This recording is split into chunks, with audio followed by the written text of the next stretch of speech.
Morning, already packed. Langata Road is looking good. Now would be the time to get on and off of Langata Road. The bypass is also looking pretty good as well. You can use them to get in and out of town today. Let's look in a short while what it looks like. SpiceFMKE on Twitter is how you can get in touch. Text on 40127. We keep this Friday moving.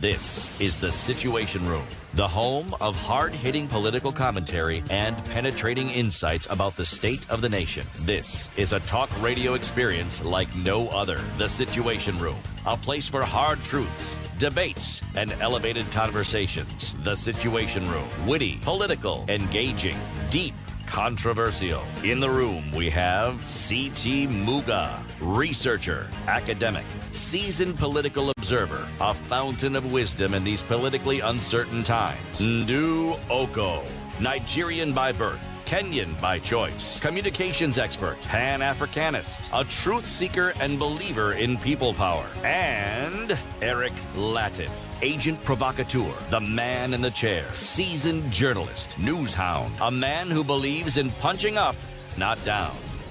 This is The Situation Room. 9 minutes after 6, exactly.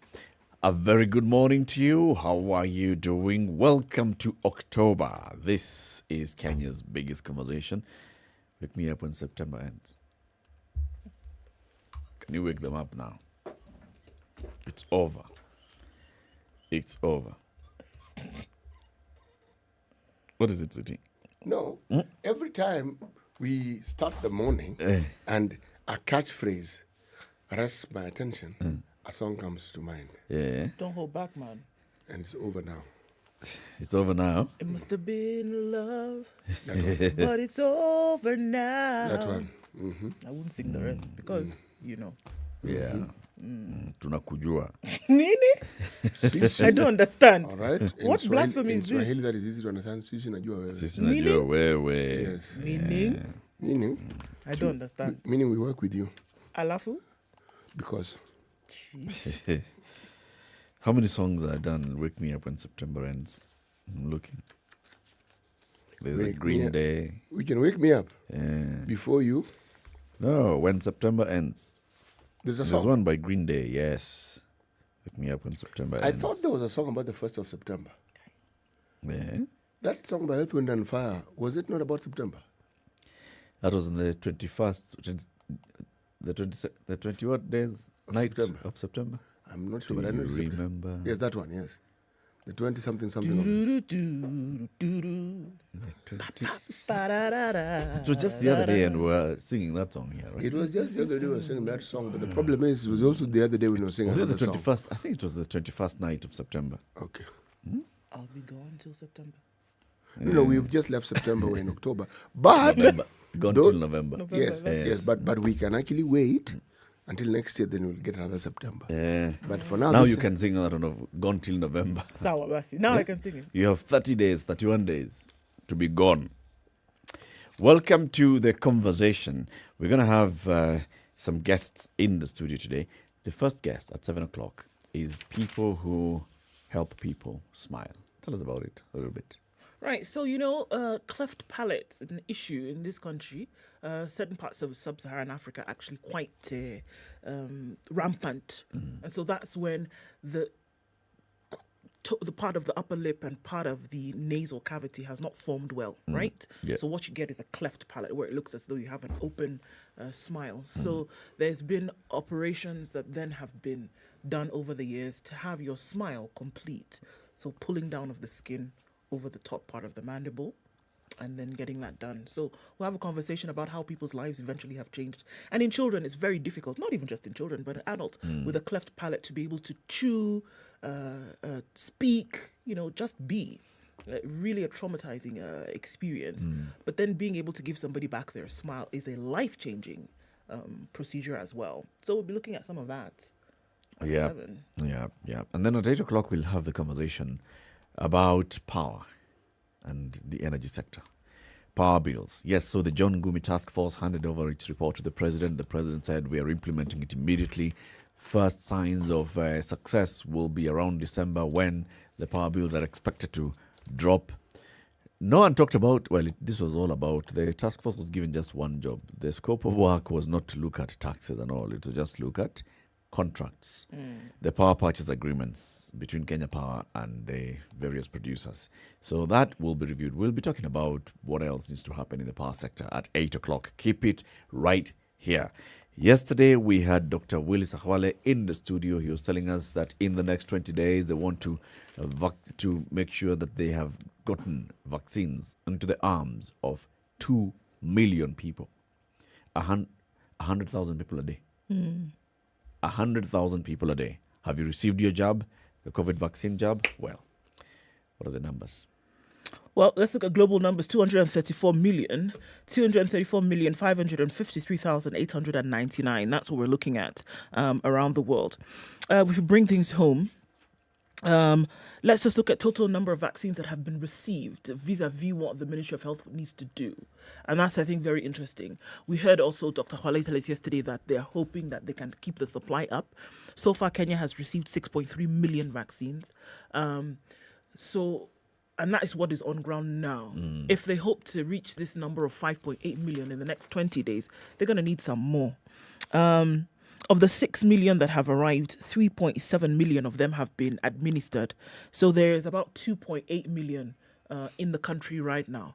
So if that is the target for 5.8 and they needed some 2-point-something million vaccines, what is available in the country is going to assist to meet that target. Now, people outside of that who then would need to be vaccinated, hopefully those that keep trickling in will be able to serve that purpose as well. So in terms of supply, it's available. Now, getting those numbers out there, 100,000 a day over the next 20 days, it's not going to be a small thing to do. But in terms of supplies, they are available. 260, the new cases of COVID in the country as of yesterday, from a sample size of 6,226, gives Kenya a positivity rate of 4.2%, with 4 deaths having been recorded.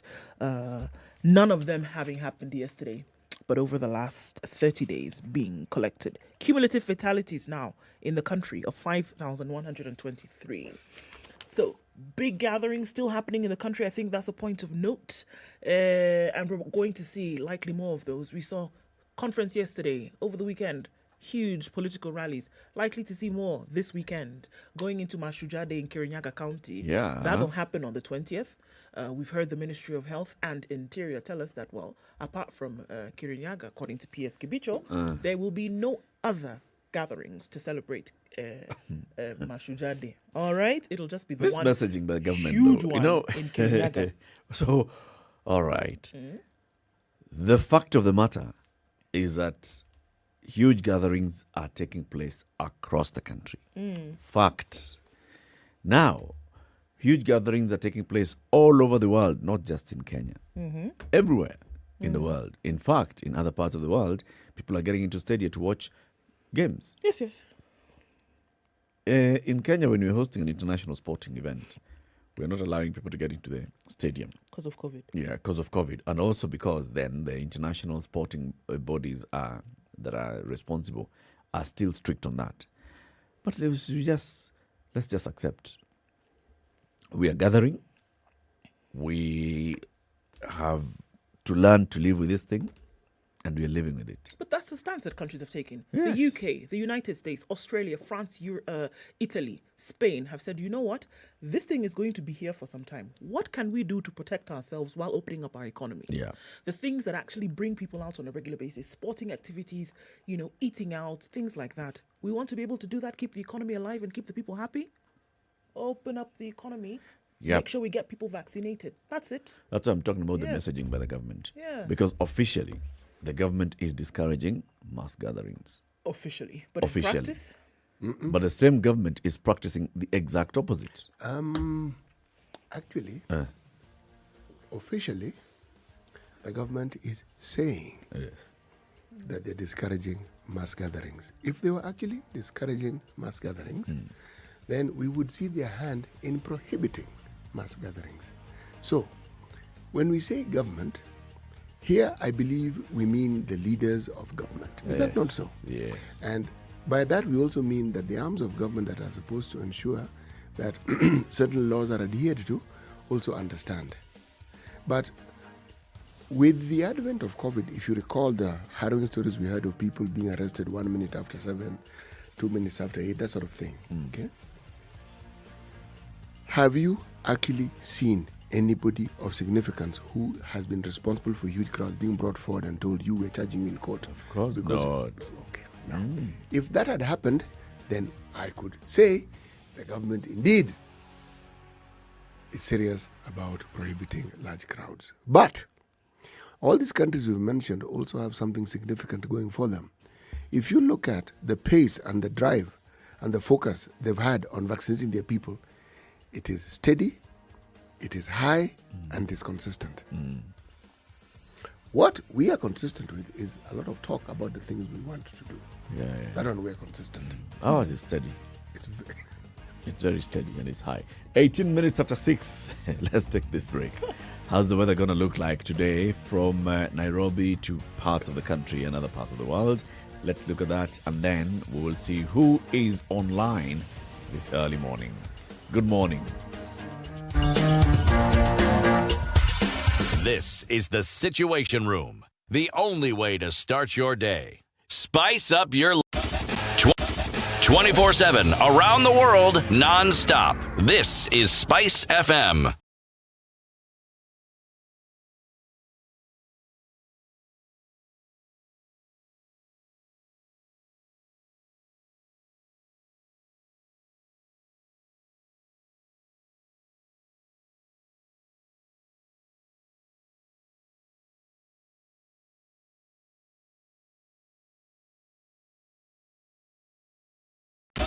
"24/7 around the world, non-stop. This is SpiceFM.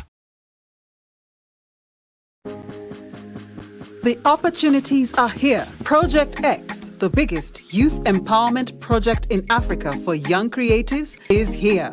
Are you a model, a fashion designer, or a performing artist? Then this is the opportunity you have been waiting for.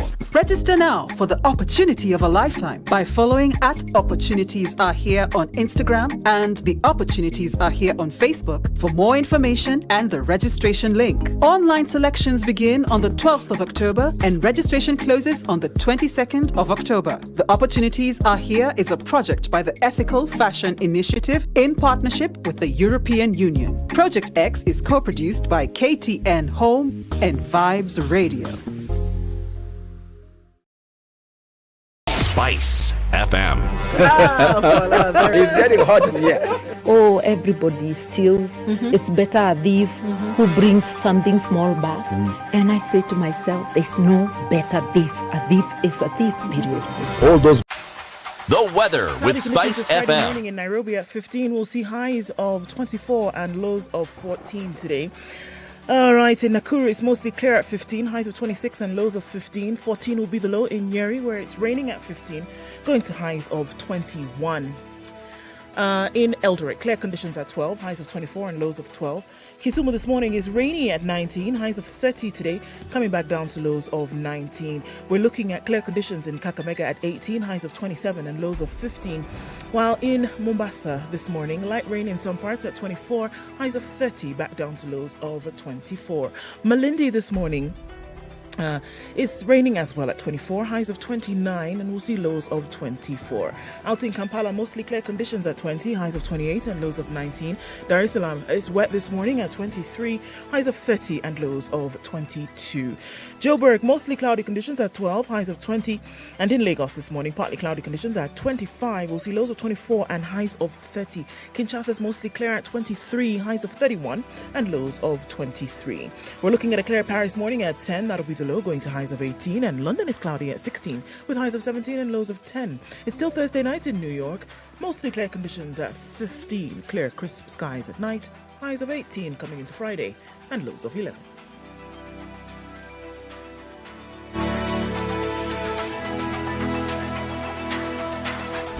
Classic soul, R&B, smooth jazz, neo soul, and nostalgic ballads. Make some noise. You're listening to SpiceFM. Mature, intelligent talk every morning. Spice up yourself.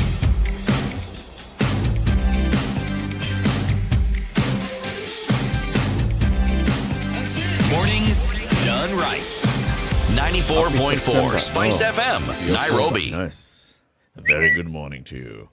First day of October 2010, 2021. Are you okay? Just checking whether CT is here with us. Okay. As opposed to here with whom? Who's online? Here with Bishogoro Omokaya, who's tuned in from Gitari Village, and he's waiting for the conversations this morning. Well, we're about to get on that train. Alex Wajami Pishori is in Fire. Huh? Okay. Molid is tuned in from Eldoret this morning, as is Bade Ashley in Macha. Kipsang Kevin, good morning. Happy new month. Listening in from Nanyuki. Looking forward to a great conversation and incredible info. Have a blessed weekend ahead. You too, brother.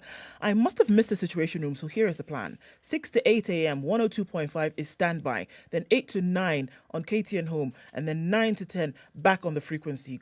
Good man, Haran.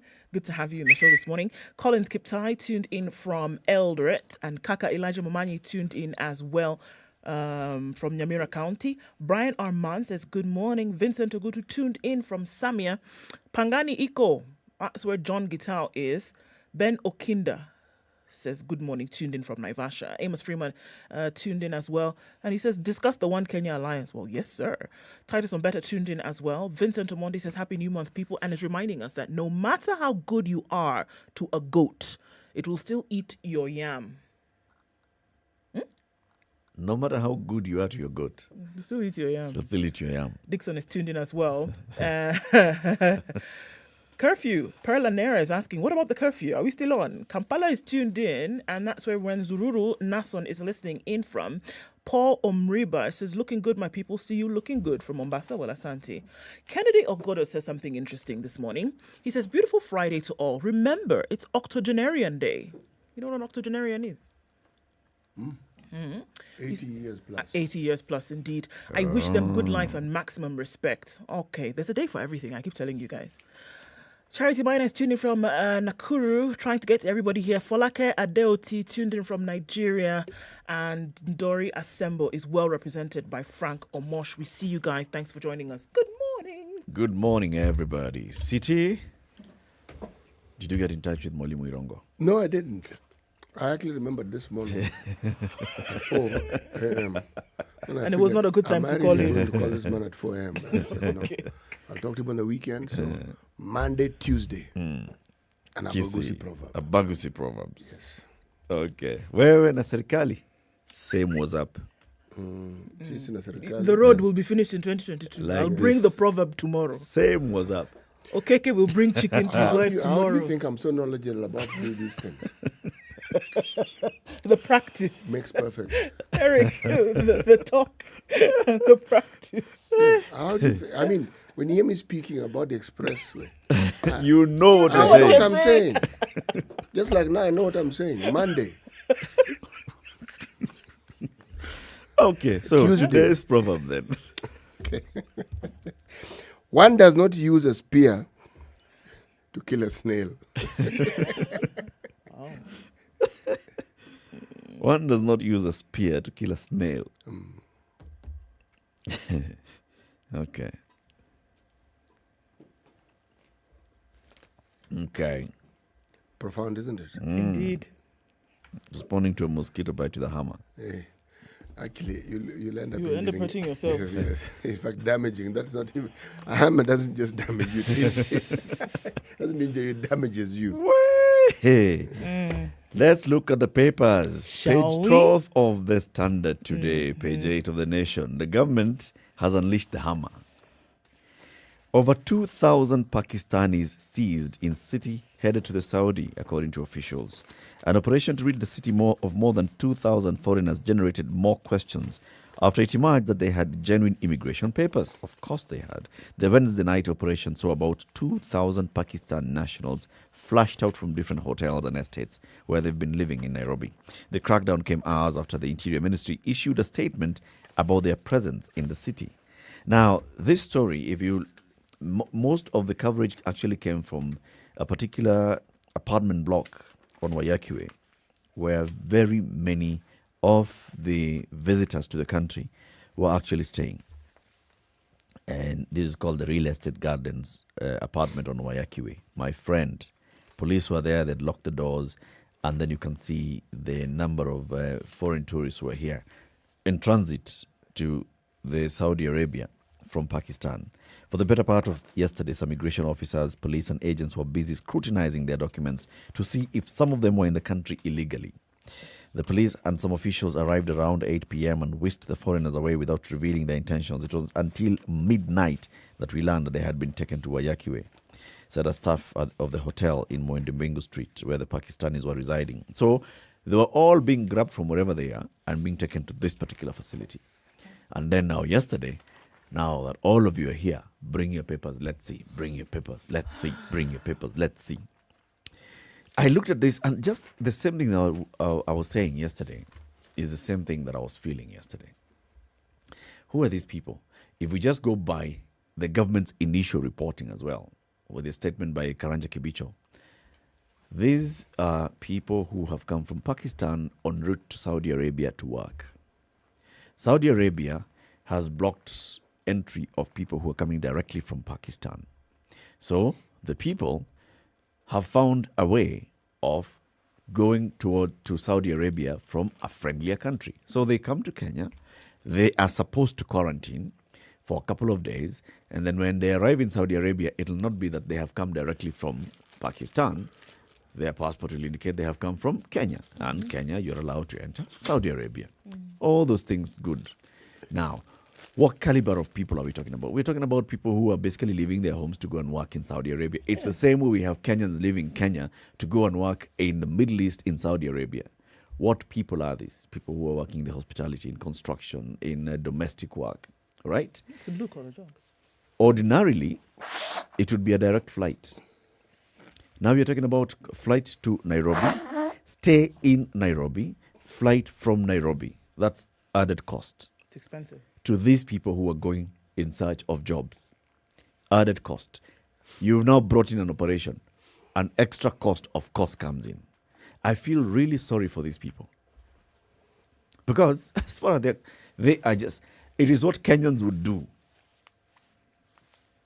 to find themselves in Saudi Arabia, where many Kenyans are.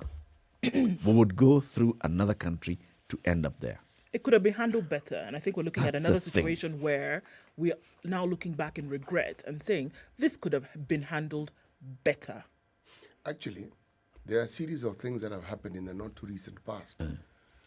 Remember this question that has been asked by some of our readers, some of the people we talked to, some of the people who participated in the goings on in this show. When you raise the issue of, but surely ought we not to raise higher standards? Should we not expect more? And the question is, so what then do we do now? And we've consistently said among the things you should do, the citizens should know they have a voice which they should raise. Okay? When you look at today's papers, we are going to come across situations where changes have come about. And when you look at it, the change is almost uncharacteristic because it's something that doesn't happen. But then if you look again into the not too recent past, you realize the hue and cry on that subject has been profound. So the authorities have said, hey, whoever the authorities are, and a change has come about. Do you imagine for a single second if the hue and cry about these people, because we didn't know, was raised? Do you think what you're seeing would have happened? No, it wouldn't have. These citizens of Pakistan didn't come into Kenya the day before yesterday or last weekend. No. There are many who've actually come and already And some are transited actually and gone leaving. to Saudi Some are Arabia. actually leaving. On a daily basis, you find Yeah. them leaving. I think the report that we saw yesterday saw about just under 100 of them then leaving. Yeah. So on a daily basis, there are those who stayed out there 2 weeks or however many days, and then are going. And for them to have this accommodation, they are agents here in the country Yep. who've Yes. made those arrangements. Yes. And now this now points to what Eric was saying yesterday, an opportunity to have streamlined this thing so that the government actually benefits. Or it's something that is So that controlled. Kenyans benefit. Yes. The Kenyan hospitality sector could really, really have benefited from this. They would have needed something like this. seriously. They needed a shot in the arm for Oh, sure. yes. Come here, manage the entire process. Let there be, healthcare workers who are coming to monitor. Let the Nyumbakumi reps in the estates know that we have these particular houses. Let the people who are offering their facilities for accommodation be registered. We could actually have streamlined this thing so well that would have made a lot of income for ordinary Kenyans who have houses that were vacant The reason why these Pakistanis were finding themselves in a house somewhere, it's because that house was actually vacant. There are And many people needed units that income. have been put up in this country over time. Yeah. And they have no takers. True.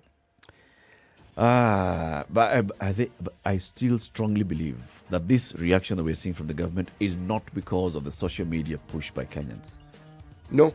It is No. because of Saudi Arabia sending a message. Remember, in fact, I was testing about it. Let's look at it in context. Can I do this? Yeah, let's do this before I take the break. Context. Last week, Kenya's highest diplomat, the Foreign Affairs Principal Secretary, goes to Parliament. This is an experienced diplomat who has worked as the Kenya's New representative York. to the UN. He has worked for UN agencies, knows diplomacy. Goes to Parliament and unleashes a dossier of how bad things are for Kenyans working and living in Saudi Arabia. Working, living, and and even dying. says that many have died. And as he spoke, over 1,000 Kenyans had reached out to the embassy in Riyadh, Saudi Arabia, in distress. And even mentioned that Kenya was considering, in fact, even blocking Kenyans from going to Saudi Arabia in search of these jobs. This is despite an existing agreement between the two countries. The experienced diplomat chose Parliament to unleash all these things. There's privilege and there's protection of speaking in Parliament. You think the Saudi Arabians just listen to that and are like, yeah, by the way, yeah. Okay, I have a feeling. You guys, thank you very much for holding. But there's this other thing that you guys are doing. Yeah. But you know, I mentioned the hue and cry. The issue of Kenyans being mistreated abroad, there's been a hue and cry about true. it. That's true. There's been pressure. Yeah. It's like those in leadership in this country, no, sorry, let me revise that. Those in positions of leadership in this country will only do what they're supposed to do when they are put under pressure. Yeah, they'll only react. 26 minutes to 7.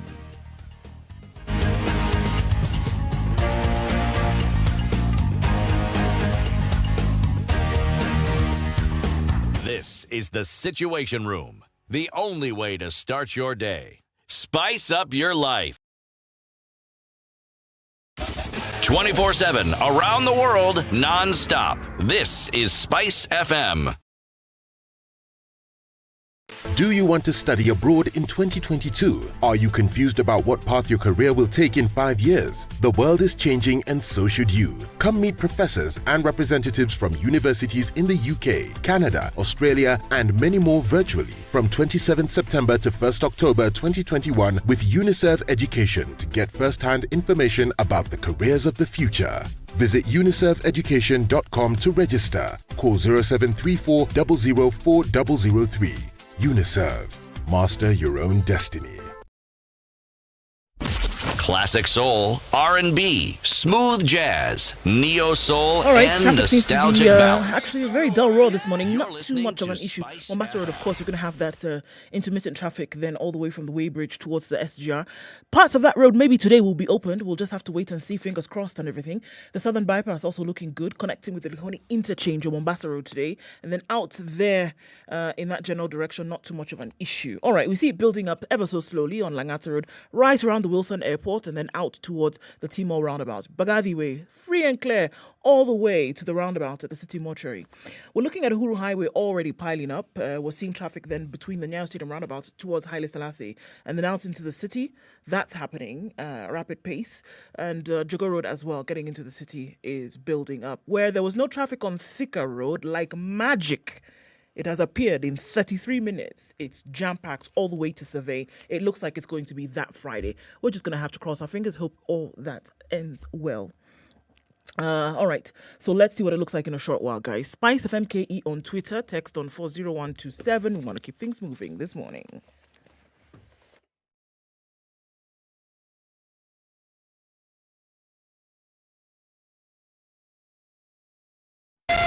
Spice FM, Malindi.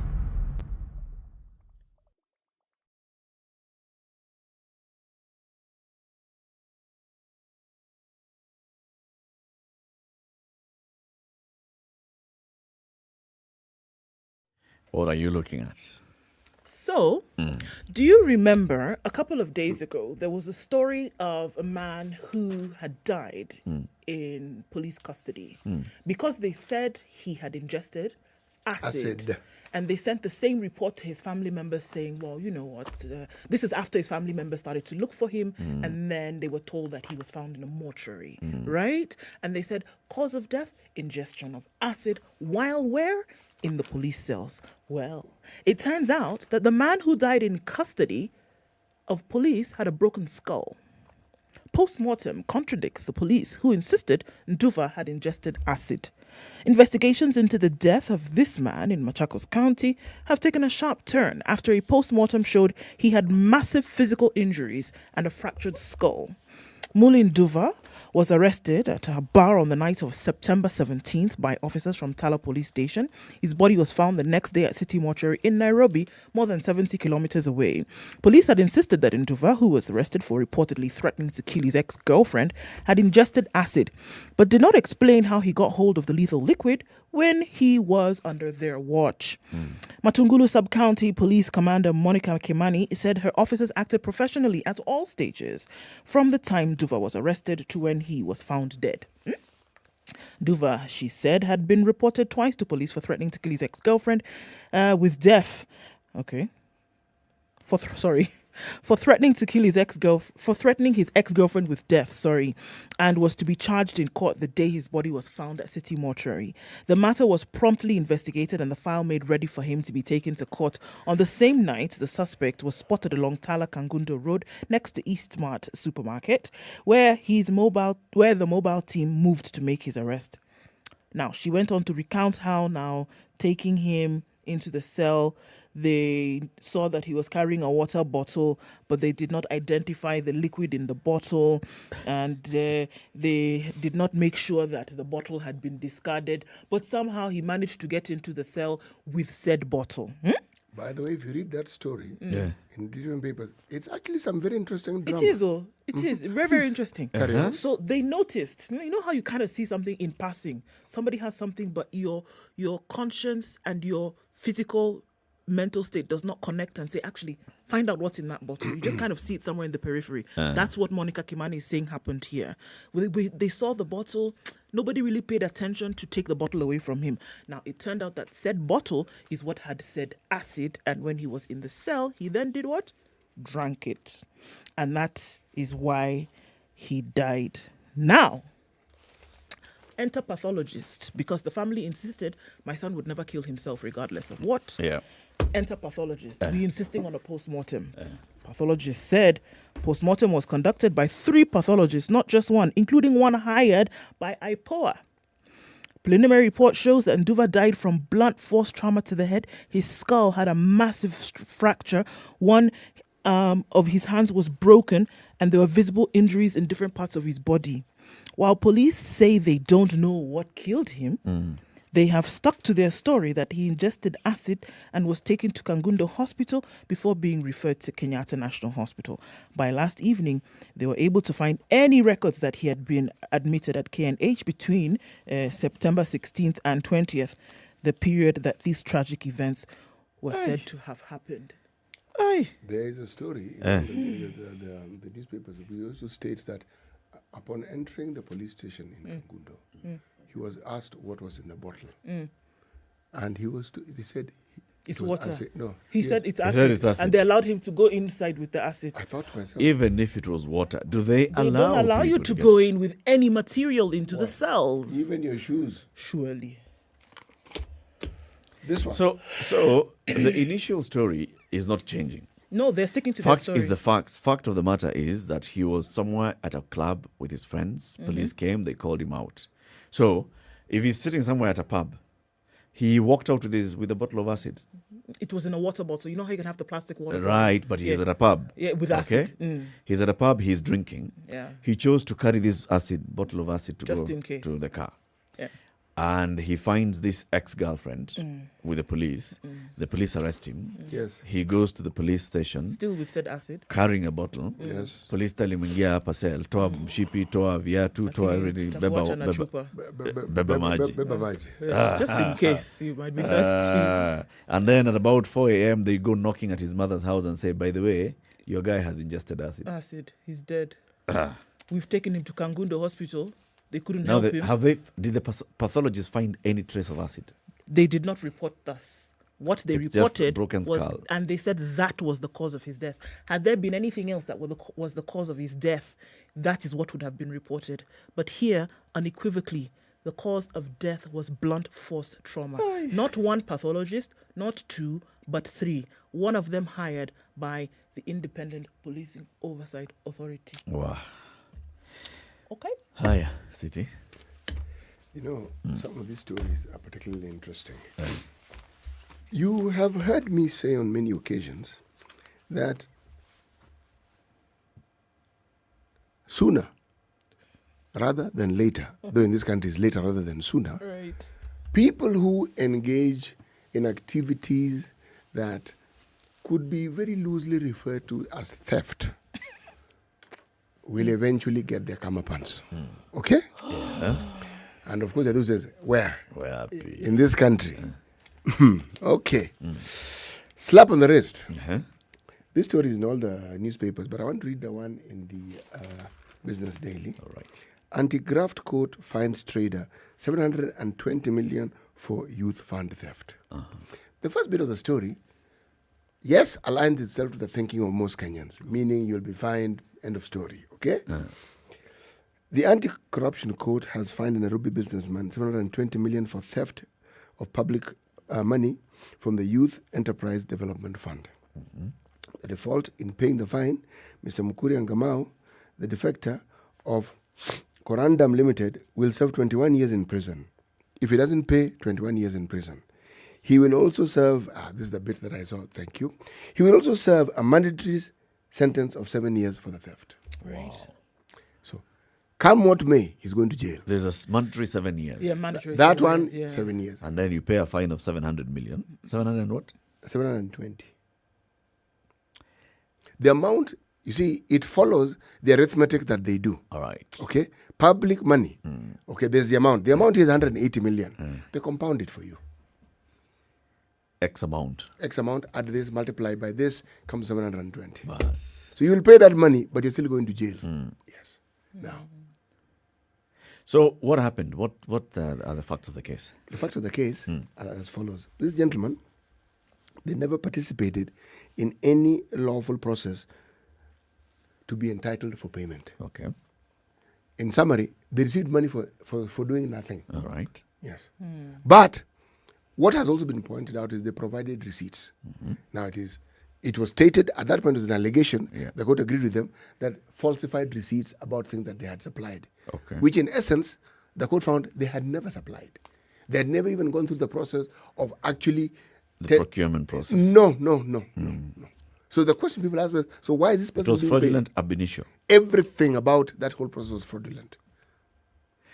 Mr. Ngamau was once interviewed on NTV by Larry Madowo a couple of years ago when this story first came to light. And the explanation that he was giving, which I think is also contained in now, maybe in his defense, was Youth Fund is active. He comes up with a brilliant idea. I can provide some enterprise resource ERPs for you. So he goes, meets the CEO. CEO says, all right, that's a good, good proposal, but that needs to be subjected to board. Some time later, board gives him a contract to supply. Gentleman says he supplied. Gentleman says he received, they actually even acknowledged receipts. Upon being questioned, he says, yes, so EACC went to court with a money trail documentation. Shows Youth Fund paid this company from an account in I&M Bank, is it?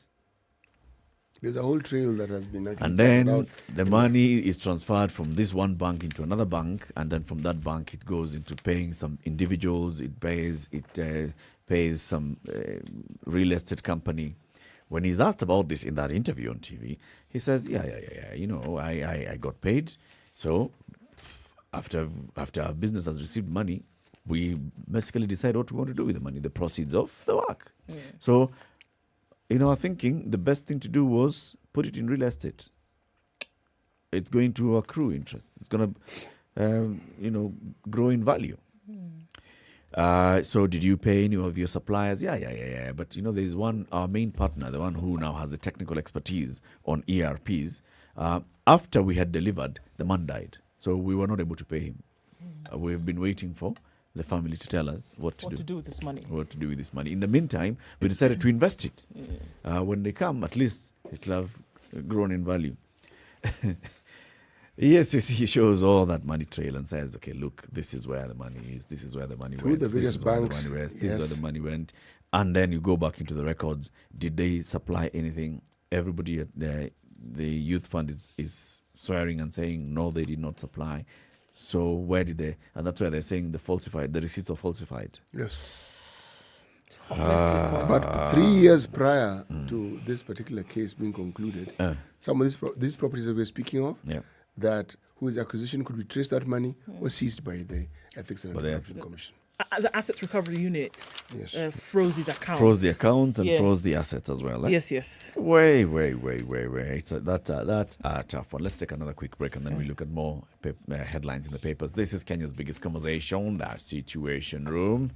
Lamek says acid cannot be carried in a plastic bottle. First of all, These hadithi from cops are not adding up. It was carried in an acid bottle, Lamek. Why are you complicating matters complicating issues? Go with the story, Buana. Don't let facts get in the way of a good story. No, don't. Or truth, for that matter. It's 11 minutes to 7.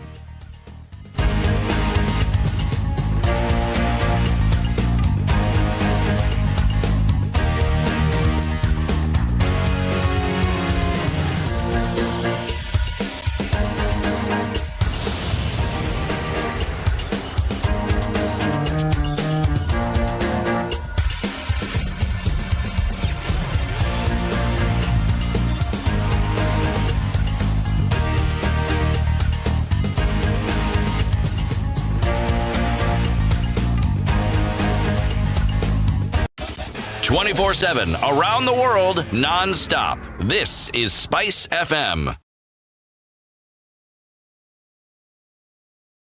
Arnold, we're in a society where men have become very lazy. They have made people's daughters become mamafuas. You know mamafua? Yes. That you come to a man's house, maybe you went out or you've come for a weekend. You find all his shirts in his laundry basket. Yeah. He was waiting for you to come and are clean you them. his wife?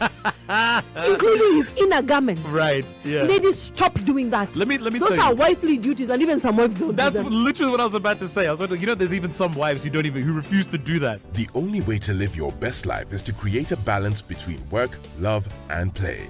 The Adults in the Room is the only show on radio dedicated to educating Kenyans on how they can stay winning in life and in love.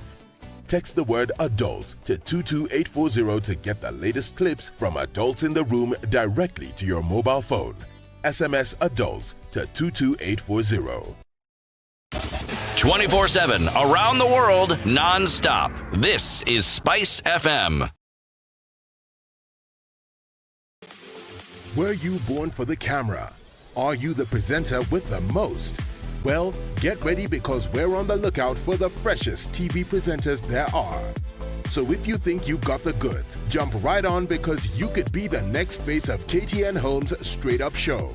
We are looking for one male and female presenter, aged between 20 years and 25 years with a social media presence across any of the social media handles: Facebook, Twitter, Instagram, TikTok, and or YouTube. A must for you to like All right, KTN so Home let's social look at, media pages and the court's also working elsewhere. A man and his wife have been jailed for life. For what? For peddling marijuana valued at 3 million shillings. For life. Jailed for life. Jailed for life for peddling marijuana worth 3 million shillings in Kenya. They were fined. Let's start with the story. November 1st, 2018, police officers led by the county security top brass raid a palatial home in Koje Estate in North Imenti, Meru.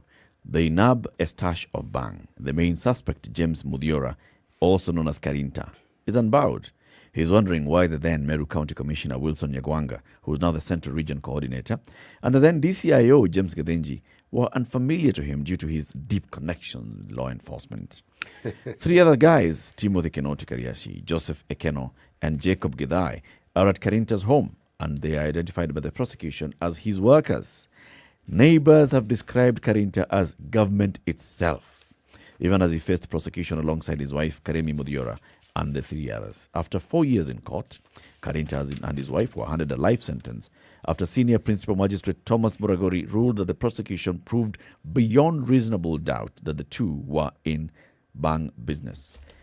The 5 had denied 3 counts of trafficking 103 kilograms of bang, worth more than 3 million shillings, from the residence. The man is 59 years old. And the police had said that he used to have a hole in his house where he hid marijuana. But the court visited the house and they did not find anything like a hole. What did they find? They found 278 stones, 20,000 small rolls, 102 big rolls, 3 small sacks of cannabis brooms, plus 20 loose brooms of cannabis plant material seized from that house. In addition to the 3rd count, the accused person was sentenced to life imprisonment for being in possession of utensils used in connection with the preparation of narcotic drugs, meaning the fine runs concurrently with a life sentence. So he has also been fined 4.6 million shillings or 5 years imprisonment for trafficking in narcotics. Do we see severe sentencing commensurate to this previously?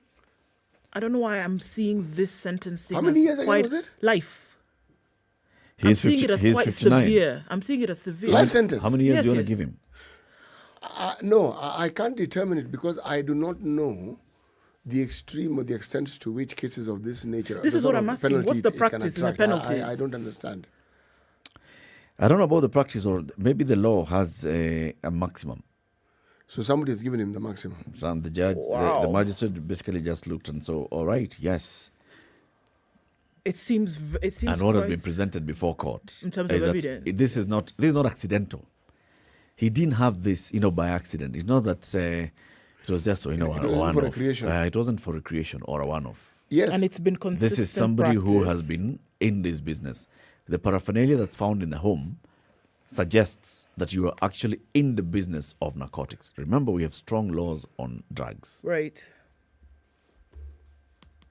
It's Bangi we're talking about here. That's the thing is, when you hear this, you're thinking bangi. If we had said I am thinking. if we had Bangi. said any other of the hard drugs, Coke, heroin. I would Yes. have complained. you'd be like, Yeah. okay. But now this This is one, marijuana. bang. Bangi. Yeah, it seems to me quite severe. Actually, what's peppering this discussion is that marijuana has been in the headline and has occupied our minds in the news because of the battles and the steps that many countries are taking to legalizing it. Commercializing it. Right as well. next door here, Rwanda. Uganda. Next door. But remember, lately there have been all these crackdowns of shashaman, a kind of bang that's coming in from Ethiopia. And the number of arrests that have taken place in the last couple of years, it's government vehicles, police vehicles that are actually carrying this bang, transporting it from Ethiopia through Moyale, and then they find their way into the country. And there have been some serious crackdown on this. In fact, even police have set up special units that are doing thorough searches on vehicles coming all the way from Moyale through Marsabit to Isiolo. Have we actually entered this debate about legalizing or not legalizing cannabis in this country? Yes. Yes. That matter has been taken to court. Not to court, but also to Parliament. There was an effort to take this to Parliament. And where have we gotten with it so far? We haven't. We haven't gotten. We're still discussing it. We're still at that initial stage. Okay. So meanwhile, this gentleman can appeal. It remains illegal. Okay. Yes. Meanwhile, it Illegal can it is. But life. I think it shocked me. Life. Yeah. That one shocked me. Neighbor say, huyu ni serikali. Listen, I think I want to look at it from the whole context. He's not the first person who's been taken to court on possession of marijuana. No. They are arrested And all the won't time. be They're last. taken to court. None of them is handed such a sentence. No. Why this particular one? Yeah. What has he There was done? a raid at his home. What is the entire background of this particular story. Or Are who police is he? saying? Are police saying that, you know what, this is not just a small fish. This is big fish. This is the fish itself. This is the fish. And the magistrate looked and agreed, this is fish. If we don't send a message to the fish, the small fish. So still on the courts. So remember we spoke about the teachers taking these 4 universities as well as the service commission to court. Well, the court has said, sorry, you will have this refresher course and it will be at these 4 universities and you will pay for it out of your pocket.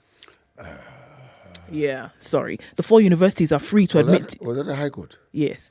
They should appeal. They should. The 4 universities are free to admit teachers for a mandatory refresher training course after the High Court declined to stop the scheme that requires tutors to be retrained. Justice David Nderito of the Employment and Labour Court declined to halt the rollout of the program.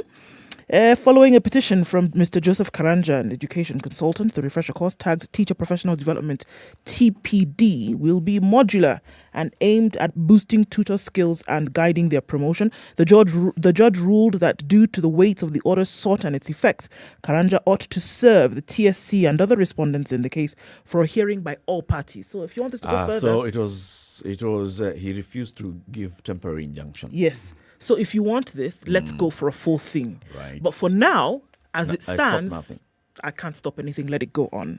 So it was Kenyatta University, Mount Kenya, Riara Universities, and the Kenya Education Management Institute were selected to offer the professional courses for teachers.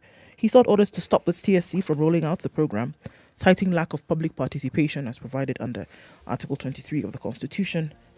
Justice David Nderito has said, I can't stop it. You want to stop serve it? everybody? Serve everybody. Serve everybody, come for full hearing.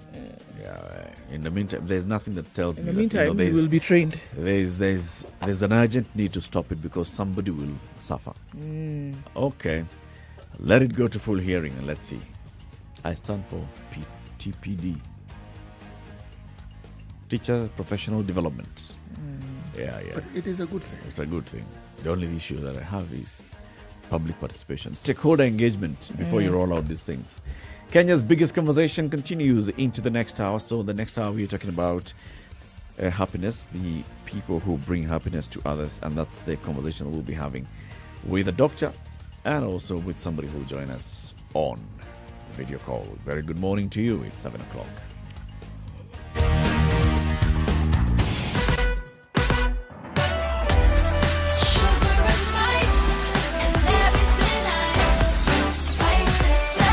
Spice up your life. The latest news from around the world. 94.4 Spice FM.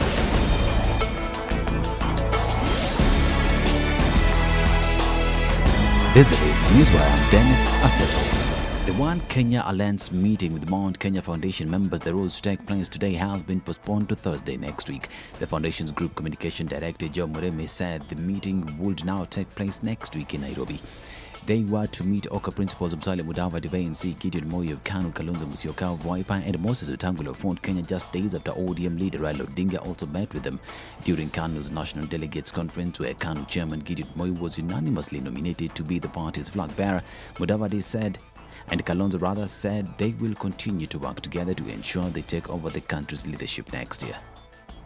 Na mimi nasimama naye tukisema kwamba tuko tayari kushikana mikono kwa mkono, tutembee bega kwa bega kama Wakenya na tuweke Wakenya mbele ili Kenya iwe kwanza na sisi tufate. Kwa hivyo tutazidi kuongea, tutazidi kujadiliana, tutazidi kushauriana. So this is a real brother. Hata kama wengine watakuacha, you know I can't. Na kama wengine watatuacha, na kama wengine wataniacha mimi, najua Gideon hawezi kuniacha. Meanwhile, Moi has accepted a nomination to be Kenya's 5th president, saying he has enough experience. I've heard your voices. I've listened to you. The voice of the people is the voice of God. And I'm obliged to heed your call to serve, as it is the only patriotic thing to do. I want to assure you that you have the time, the energy, and the resources to get out there. This is the ODM chief Raila Odinga met with leaders from the Mount Kenya region to discuss his ambitions to be Kenya's next president. The Kilaweke MPs who pledged to cooperate with Odinga and even assist him in his campaign in the region said they would make every effort to ensure Raila penetrates the region.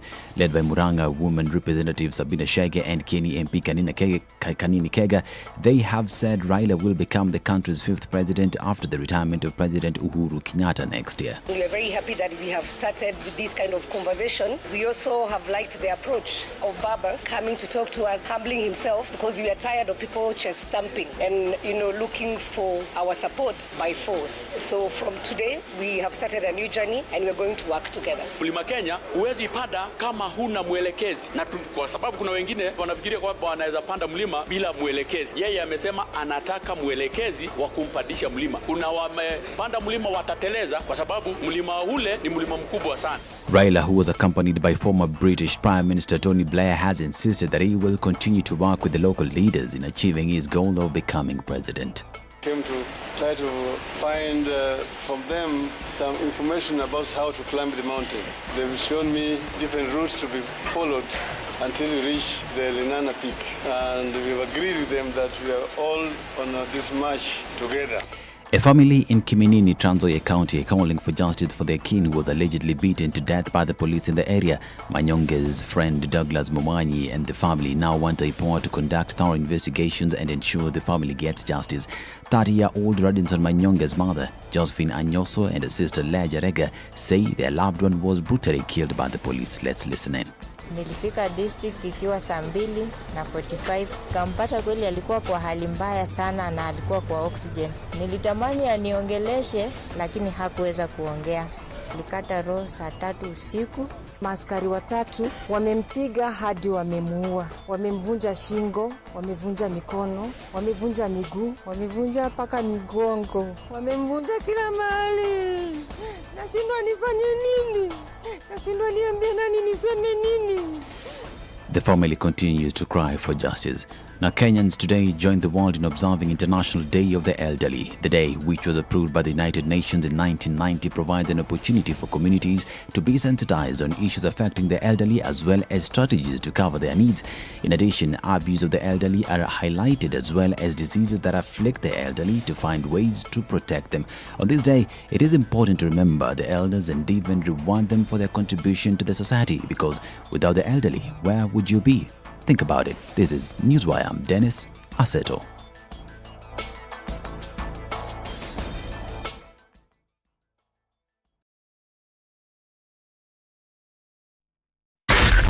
SpiceFM, Nakuru. All right, still seeing it continue to build up in certain parts of the city this morning, and we're seeing that the Thika Superhighway quite hot and heavy. A few minutes after 7 o'clock, much to be expected. We'll see that traffic spilling over to somewhere close to Survey. Coming off of Kiambu Road, not too bad, but then it's spilling over onto the Thika Superhighway, joining right there at Muthui Square, getting into the city. Expected this morning. Coming off of Ngong Road, looks pretty good. Langata Road already has built up. The southern bypass looking good today. The Red Hill Link Road is taking off a lot of Westlands traffic. That Waiyaki Way situation already looking messy right now. Mombasa Road continues with its traffic then between the Weighbridge and the SGR, but it's moving without too much of an issue, at least not for now. Let's see what it looks like in a short while. But traffic morning rumblings are beginning, so hopefully we can get out of it without too much of a scratch. Talk to us, guys. Should anything get sticky, SpiceFM KE on Twitter, text on 40127. Let's try as much as possible to keep things moving this morning.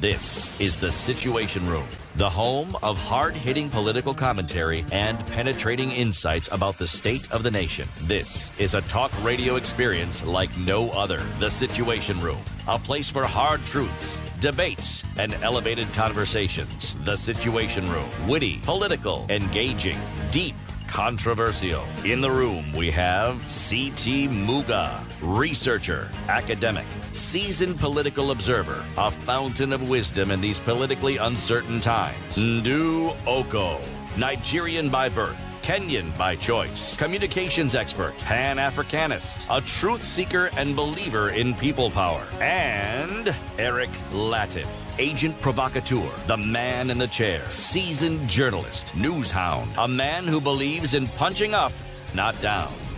This is the Situation Room. It's 7 after 7. Good morning. How are you doing? Kenya's biggest conversation gets into the second hour. Today is the first day of October 2021.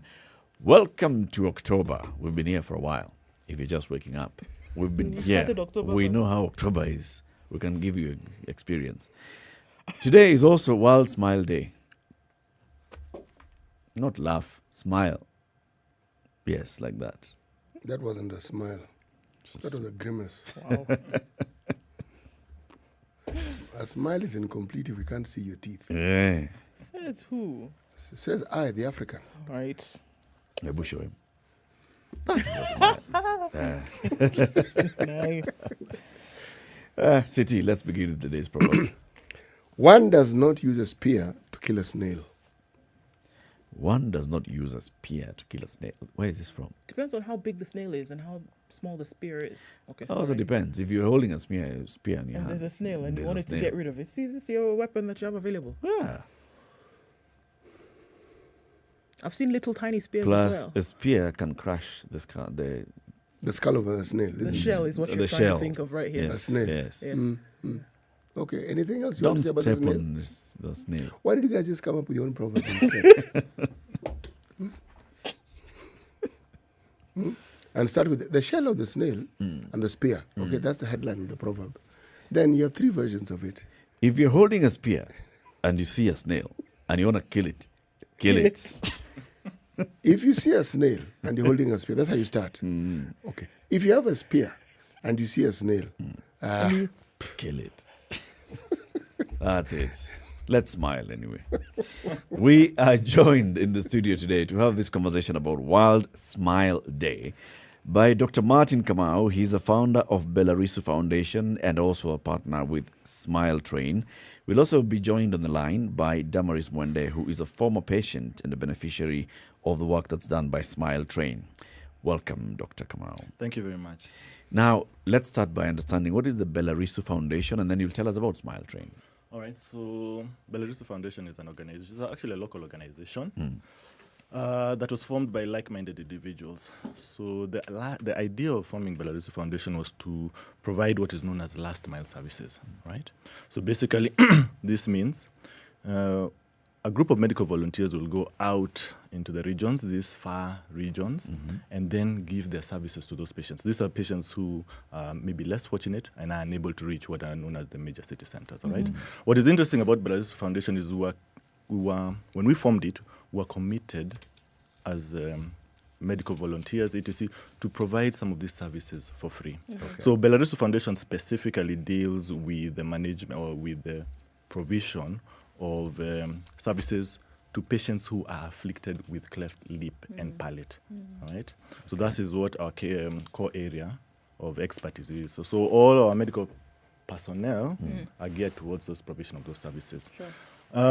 That means now, if you remember what I've said, we provide free services, and we usually go to where the patients are rather than wait for the patients to come see us. That means we have to leverage partnerships. And that is where Smile Train comes in, all right? Okay. So Smile Train is the largest cleft organization in the world. It's based in the US. They're very big, or their main core area is to enable the provision of these free services or treatment of cleft patients all over the world. All right. And their key mandate is to ensure that wherever they're doing it, the service is provided free. So they're the largest in terms of getting the funding and providing this funding so that the programs that are done, and usually they're in mainly third world countries, can be sustainable in terms of providing it free. It's very difficult if you're sitting here today for you to go to use your own money, travel, then try and treat. It becomes unsustainable. Right. And so we have to leverage some of those partnerships. Right. Sure. So essentially, you're saying that the recipients of this service receive it for free. Yes.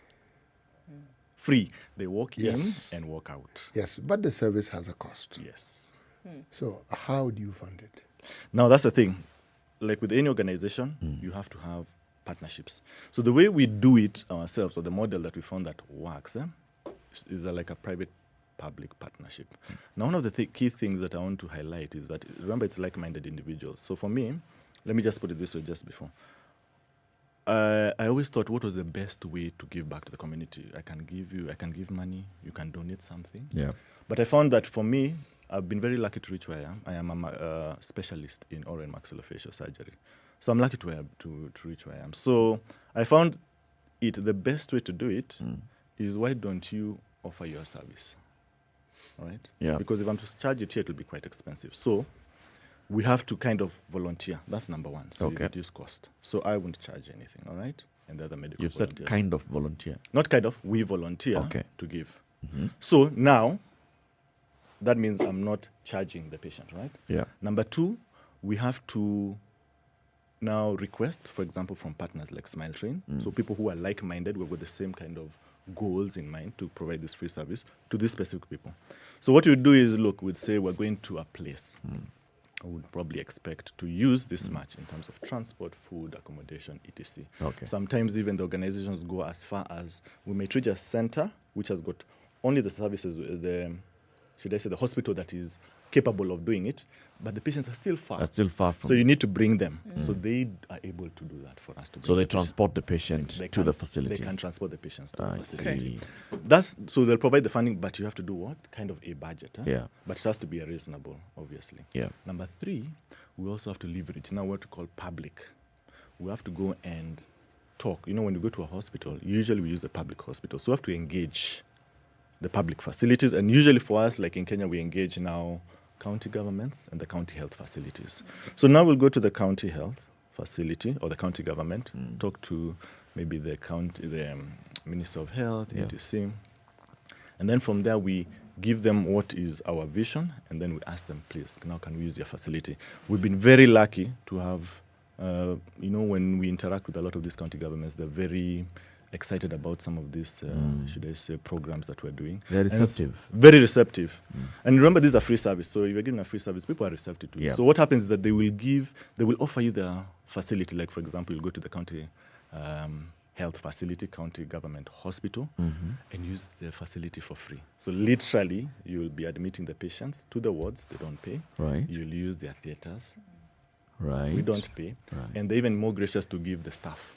I mean, with the nurses staff and all who can help us as part of this organization to do it. Remember, we can't all go 50 people. We have to go a small team, but we have to also utilize. So you'll take the expert, like Dr. Kamau, the maxillofacial surgeon. Yes. But you don't need to carry a nurse from here because you'll find a nurse at the county facility. Exactly. Do the counties also give you the consumables, the gloves, the whatever, everything else? Yes. Now, because for us, especially with cleft lip and palate, there's some specific things that we need, specifically to treat these people. So sometimes we do part. Okay. So we'll come with most of the pharmaceuticals.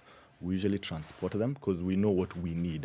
And sometimes when we realize when you go to some places, you may not find what you have. And so you end up having a gap and a problem in terms of whatever provision. So what we do is we ask the hospitals, do you have this? They tell us what they have. Whatever they don't have, we plug it in, of course, using our partners, right. So that by the time we're going on the ground, we have everything to run it efficiently. Right. Yeah. So is this a full-time job? No, it's not a So full-time. what else do you do when you are not volunteering your time? All right. So I'm also a lecturer based at the University of Nairobi. Volunteering as well? Well, no, that is not a volunteer. So I do lecture. So in the Department of Human Anatomy and Medical Physiology. In the University of Nairobi, just here in Chiromo. So I actually do teach also undergraduate students. So I'm trying to bring up the... So you're a lecturer, you're also Yes. practicing Yes. as a maxillofacial surgeon. Yes. So the university accords us what is known as part-time private practice. So it's at the same time, like for example, you can do some of these things like on the weekend. You can go and do some part-time private practice to augment. It is also at the same time that you can plug in and do your volunteer work. Okay. Right. Yeah. So, I mean, by the time you're talking about building, these loads where you're going into different parts of the country to work on these patients, that means that there are a lot in terms of patients who need this help, who have cleft lip, cleft palate. Are we seeing that there's large numbers of people in the country who have this, children, adults that need this attention. What now is the profile of the country? Because it seems as it's been there for the longest time. It's been around, people still being born with it. The makeup of this particular condition, and in terms of the numbers around the country. What Well, we do get them. You know, the funny thing is when you're dealing with like this specialty, you might walk around in the streets, but you may never see a cleft patient. But now when we go in and they know that we're providing the service, now is when you start seeing the patient. Yeah, you start seeing the patients. So the statistics will always be there. For example, cleft lip is every birth, 1 in 700 live births. So you expect for every 700 births, you'd be expecting 1 cleft lip and palate. All right. So these are kind of the expectations. So do we see them? Children being born? Yes. Interestingly, we also do see even adults or teenagers coming for treatment. That means this person has been walking around for 15 years, 25 years, 40 years with that affliction. So you get it at birth. You're born with it. You're born with it. You don't develop cleft lip. You do not develop it. You're born with it. What causes it? All right. Now, there are many causes. So let me put it this way. In a nutshell, it is what we call multifactorial. So they are genetic and they are what we call environmental factors. Now, I will tell you this. When you hear something like multifactorial, it would tell you that there's not an exact cause. Somebody can say, look, come here, this is exactly what's going to cause. No, they're multifactorial. So I'll give you an example. Genetics means you can find some genetic anomalies that will predispose you to a cleft lip. All right? So these are what we call syndromes. So you'll find in a family or a person afflicted by a certain syndrome, they'll get a cleft. Now, what do we mean by environment? In the mother's womb. Exactly. So as you're developing, something is happening. So maybe the mother has got some comorbid factors. Maybe she's a bit sick. Maybe she has got diabetes. She's maybe immunity issues. She's a drug abuser, alcohol abuser. Maybe takes some medications for some conditions like some anti-epileptic drugs, etc., smokes, all these things. This can be contributory. We're not saying that they cause. All right, so these are clear factor, but they are considered to be contributory to what? The development of clefts. Now, if you bring those together, another thing I forgot, and you may notice a lot of times we go to hard-to-reach areas. Usually, these are low socioeconomic status. So a lot of factors also involved are those of nutrition. So you find maybe the mother is not, that cannot afford the right types of food during pregnancy, etc. So then you don't have the right nutrients, etc. So the development of the baby might be abnormal. Or I'm not saying it is abnormal, might be abnormal. So you can be predisposed now to those, to cleft lip and palate. So all these factors coming together are the ones that now can predispose you to get a cleft lip. But it can occur, boom, just like that. Just like that. Boom, you can still get it. But if you look at the prevalence, in terms of that demographic and the profile, is it more likely that you'll find cleft lip cases in urban areas or in the rural areas? In socioeconomic status, is it in well-to-do areas, in average areas, or in poor households? Okay. From what I've told you, the factors, it will be more likely to be low socioeconomic status, and usually that's more rural. Yeah. That I mean urban, they're not there. But that's our strata. Low socioeconomic status, rural, just because of the environmental factors that are there. Interestingly, you can still do, because of this quote-unquote genetics, you can even still plug it in between male and females. Cleft lip and palate combined, or cleft lip is more common in males. Cleft palate alone is more common in females. Interesting. The reason, we don't know. Difference? Cleft lip. Lip, palate. Very good. Thank you for at least that one. Now we can describe it. So let's say a physical description. Cleft lip is when now you have that gap on your upper lip usually. All right? Upper lip. So you have got that gap. So when you look at somebody, the right and left sides are split. It's like it is not fully formed. It's not fully formed. Right. You can't even pass your lips. You can't even hold air in your mouth like that, right? So there's a gap. And usually it extends from the nose inside onto completely where you put your lip balm and everything. It cuts all through. That's cleft lip. When you're talking about the cleft palate, it will extend to where your teeth are, the gum. Protruding. So remember, you're saying you want to smile and see all your teeth. So when somebody smiles, you'll see a gap there. Usually near the what we call the canine, just on the side. Then it will extend to the roof of the mouth. That's the palate. That means you have a communication now between your mouth and your nose. The roof of the mouth separates the mouth and the nose. So you can imagine all the problems that are associated with that. I'm trying to imagine babies born with whether it is cleft lip or whether it is cleft palate, and we're looking at nutrition being essential for a child, newborn, having to suckle. Must be a nightmare. It is a nightmare. In In fact, that's one of the biggest problems we have, because when you get these babies and want to treat them maybe at 3 months, the ideal age for cleft lip, they are always underweight.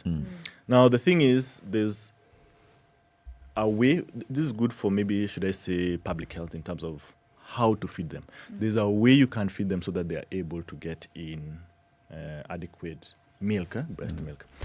So let me just put it this way, at least so that the viewers can hear. Usually, the problem with now cleft lip and palate is that you are unable to suckle, the baby is unable to suckle, latch and suckle properly. So when the mothers try to feed them, when the baby is suckling, not only is the milk going in, air is going in as well. You know, when they latch and give a vacuum, it's the milk that's pulled into the mouth, goes into the stomach.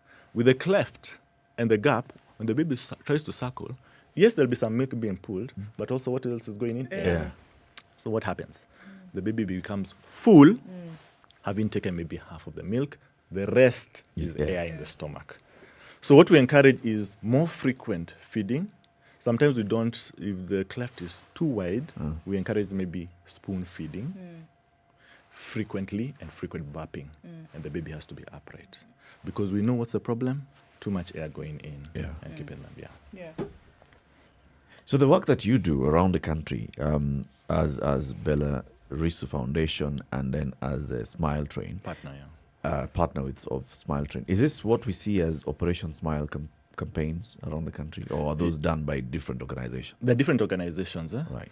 That do it. Operation Smile was kind of the first organization to start doing cleft lip back in the 90s, 1980s, 1990s. So they really did a lot to kind of come in and plug that gap. Because at that time, there was basically no organization. You can imagine the 80s were still building up the expertise in terms of education. So they came in that time. Now, a lot more organizations have come in to do this now, this specific type of interventions.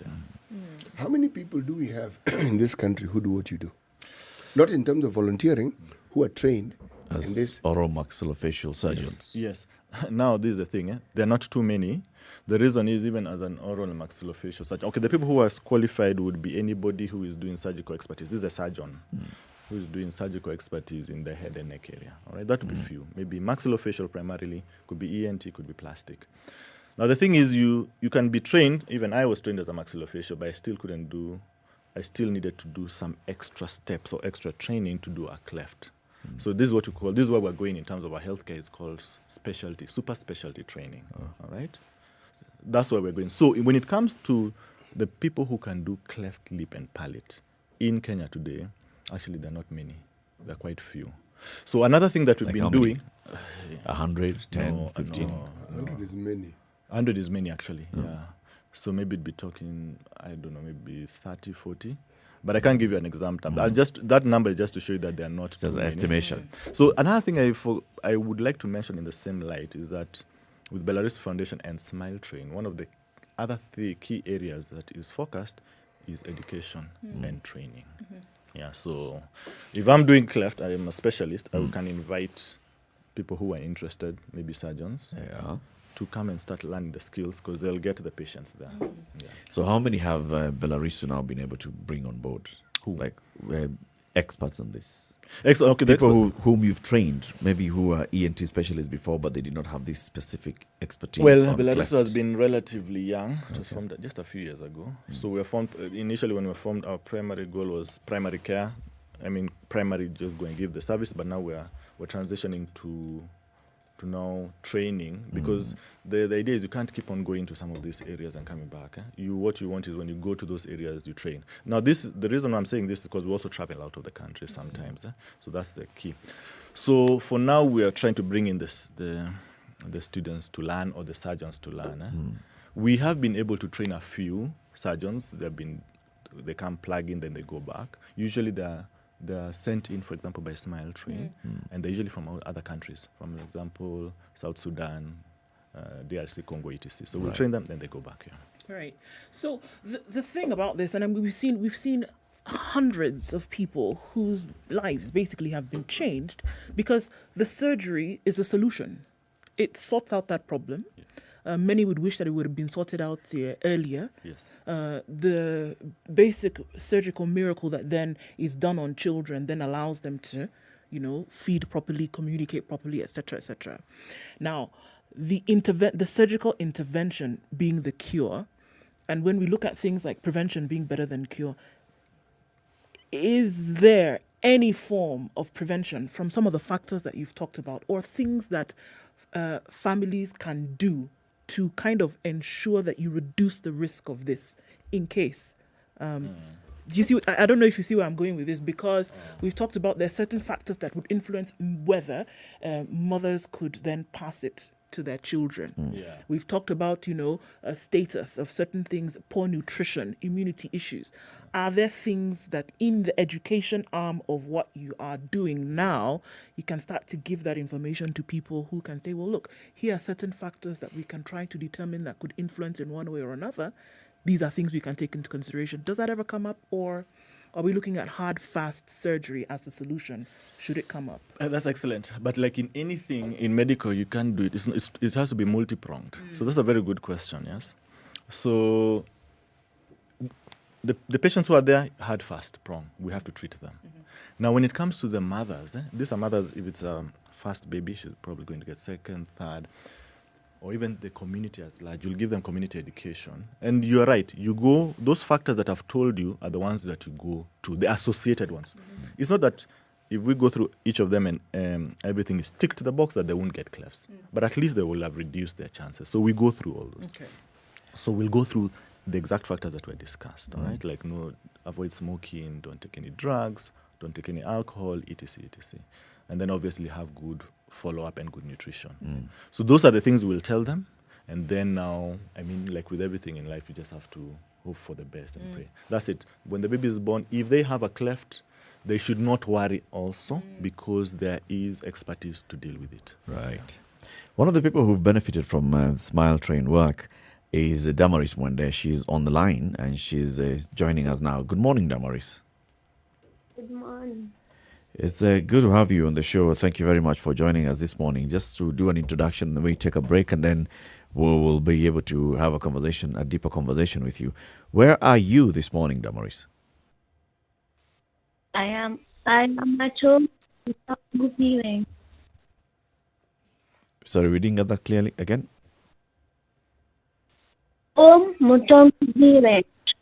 Okay.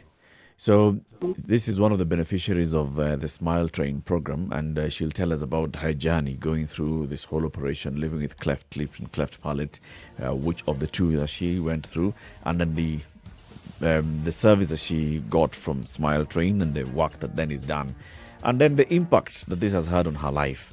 Damaris Mwende joining us on the line. Dr. Martin Kamau, he is a founder of Belarus Foundation and a partner of Smile Train. Today, the first day of October 2021, just like every first day of October every year, is World Smile Day. So turn to your neighbor and smile. Let's take a break. 7:30. Good morning.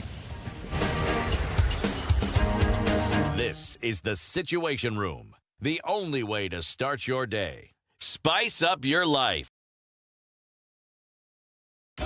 24/7 around the world, non-stop. This is Spice FM. Hello. Halo, umesikia? Nimesikia nini? Hujasikia habari? Hebu acha nikuambie. Kile kimetokea. Hello? Hello? Hello?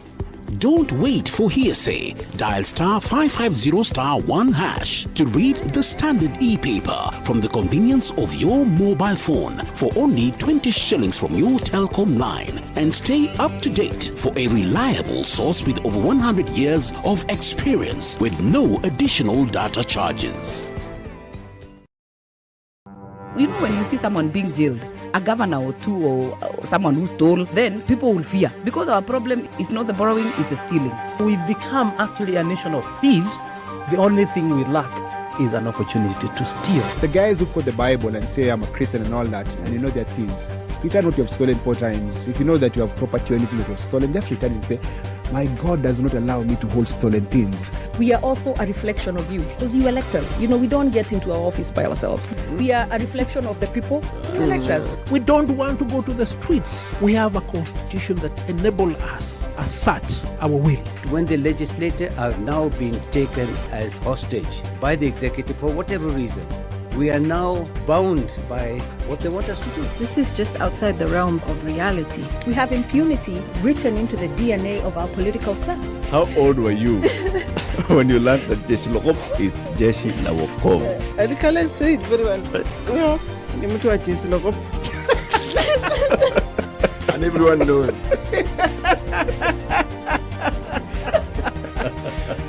Okay. This is the cloudy conditions the in weather. Nairobi at 16, highs of 24 and lows of 14. It's mostly sunny in Nakuru at 15. That'll be the low today, going to highs of 26. 22 will be the high in Nyeri, where there's light rain at 15, coming down to lows of 13. Eldoret, partly sunny conditions at 14, highs of 24 and lows of 13. Mombasa is sprinkling in some parts at 25, highs of 30 and lows of 24. And in Malindi, mostly sunny conditions at 26, highs of 30 and lows of 24. In Kisumu this morning, rain at 19, highs of 30, and Kakamega is sunny this morning at 20, highs of 28 and lows of 15. Out in Kampala, mostly sunny conditions at 20, highs of 28 and lows of 19. Dar es Salaam, raining at 24, highs of 30 and lows of 22. Johannesburg this morning is cloudy at 12, highs of 20, and we're looking at a rainy Lagos morning at 25, highs of 30 and lows of 24. Guess what? It's raining in Kinshasa at 22. That'll be the low today, going to highs of 31.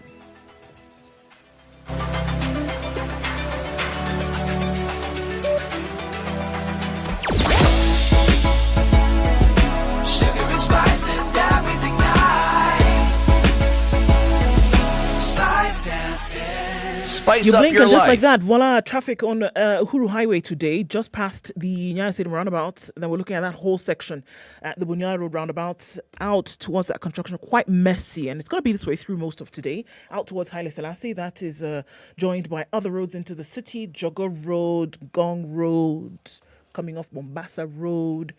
All roads lead to the city this morning. And we're also looking at the Thika Superhighway, traffic spilling over very near Outer Ring Road. That's traffic coming in from the other direction.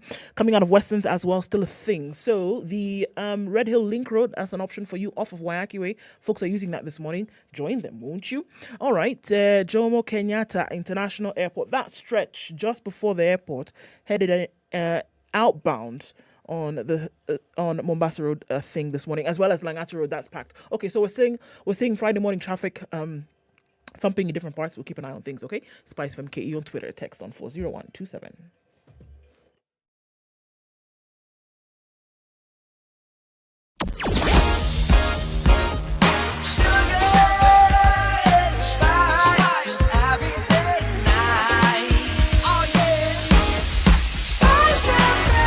Spice up your life. Mature, intelligent talk every morning. Spice up yourself.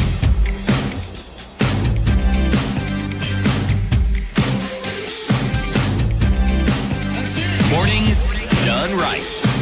94.4 Spice FM. Biggest conversation, the Situation Room, and in the room you have Eric Latiff, Ndu Okoh, CT Muga, and Dr. Martin Kamau, an oral and maxillofacial surgeon. He's the founder of the Bella Risu Foundation and a partner with Smile Train. Today is World Smile Day, the first day of October 2021.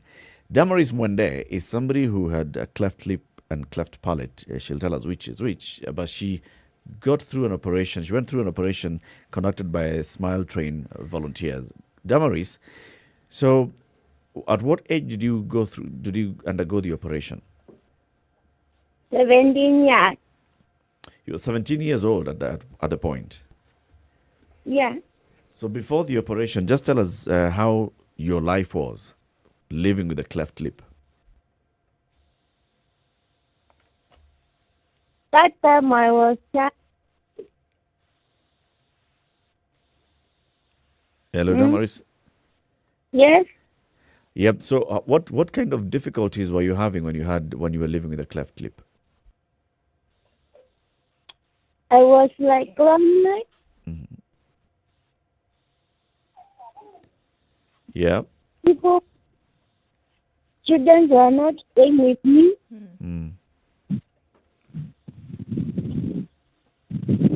Did you have any friends?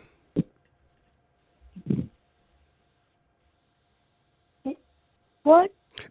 I'm asking, before the operation, did you have any friends? Not many. Mm-hmm. And so when you said that people did not want to play with you, so what did you do most of the time when you were in school? I was staying out. Okay. And once you had the operation, was there change in the way people related to you? Yes. Uh-huh. So did you get more friends? Yes. When you had the operation, did you go home on the same day or did you have to stay in hospital? I stayed at hospital. Okay. Yes. And when you went home, did you start eating as normal? Did you start talking as normal? How was it after the operation? What happened? I take some days to eat. Treat as normal. Okay. And today, Damaris, ukitoka kwa nyumba, ukienda kwa duka, ukienda kuongea na marafiki zako, how does that make you feel? Siku hizi uko na confidence ukiongelesha watu. Na unaweza cheka na watu sasa. Ulikuwa unaogopa kucheka hapo awali,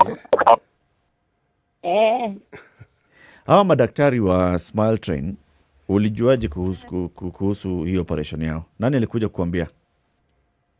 Ni wazazi.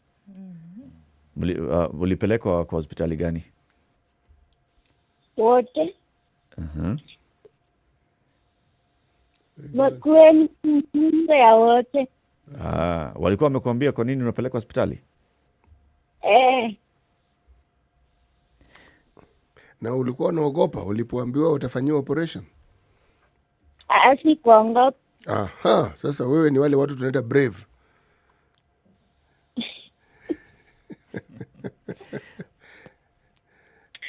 Sasa uko na miaka ngapi? Niko 19. So umemaliza form 4? Unafanya nini sasa? Sasa niko hapa nyumbani. Na wewe ulipokuwa uko skulini ulikuwa unatarajia unaweza kufanya course gani? Beauty and therapy.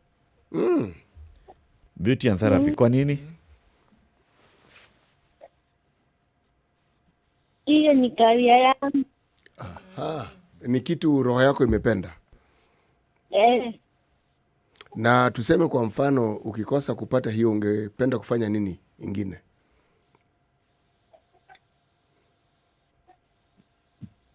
Ashidani ingine.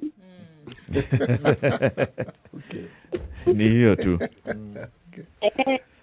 Sawa, Damaris, asante sana kwa kuzungumza na sisi. Endelea kusmile. Na usmile, salimia wazazi wako na ndugu zako na dada zako ukiwa nao. Na waambie tumewasalimia sana. Asante Damaris. Well, this is somebody whose life has changed. And she looks back and she now has the confidence to even look at the career that she'd like to take up. Only that, I think, just from listening to her, it's the opportunity that has not presented itself. She's finished high school. She's waiting for the next step. She doesn't know now, do I go to college? Where do I go to actually get the skill to practice my trade? Right. From your end, I mean, I don't know how much time you have before you perform these surgeries on these patients, time before the surgery and then time after. But for you, what can you see as what changes essentially in their lives before, and then what does it then do in terms of whether it be an emotional boost or a validation for the work that you do? This from my side or the patient? From your side. Okay, from my side is you get satisfaction in terms of giving the service back. But I think what you see, what is more striking is the emotional reaction that you'll see either from the parents or, for example, from Damaris, from her herself. One of the key things we take a lot of photos of the patients pre-operatively and post-op. And sometimes you can even see it in the eyes.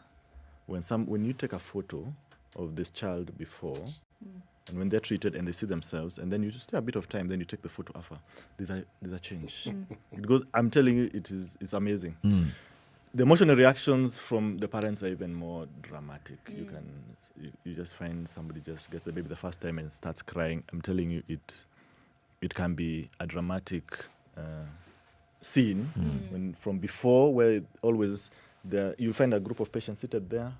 Then they're all encouraging themselves. Maybe somebody's coming for a cleft palate repair, the parent, and they've done the cleft lip. Encouraging the first time parent, you don't worry, things will be okay.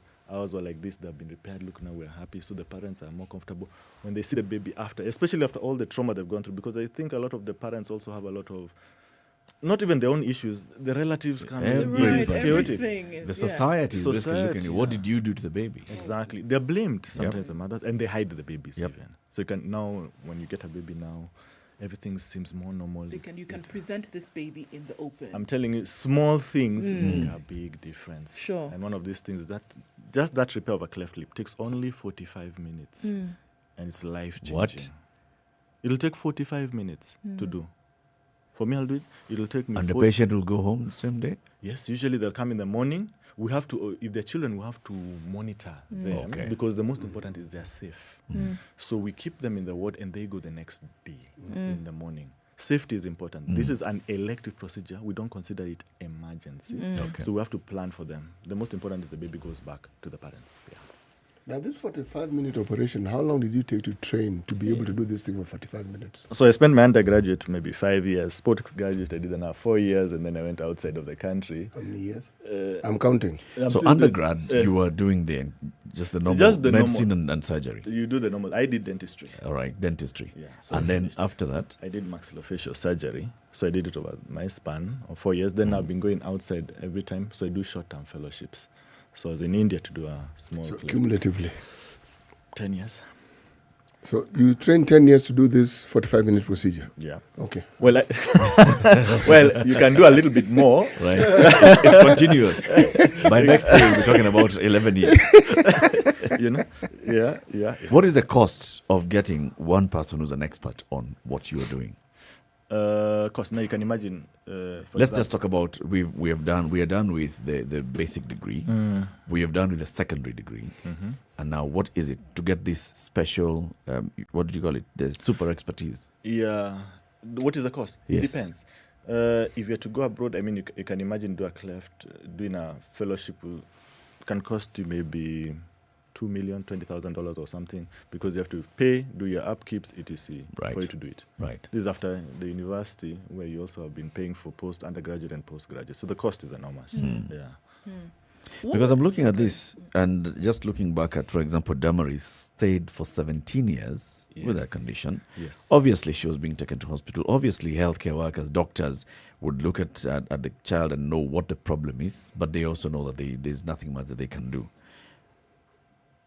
For all these years that we've had these conditions in the country, hasn't there been a way of saying we shall then develop or train experts in this incrementally?